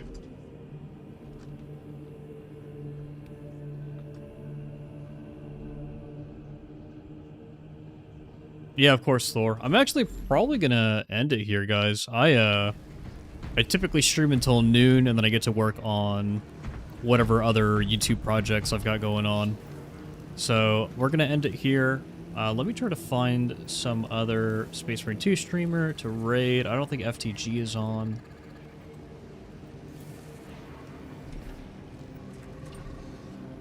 Do some community outreach here, dude. Community outreach.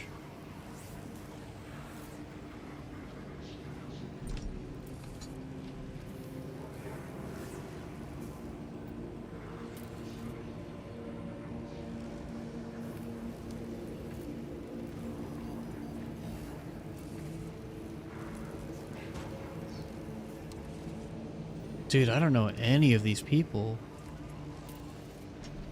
I don't know any of these people. Oh my gosh. Who are you people?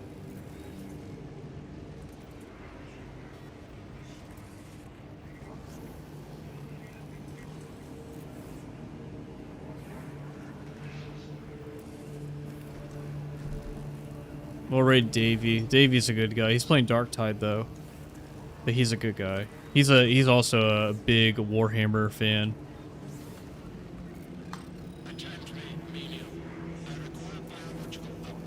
It sounds like someone invaded his house.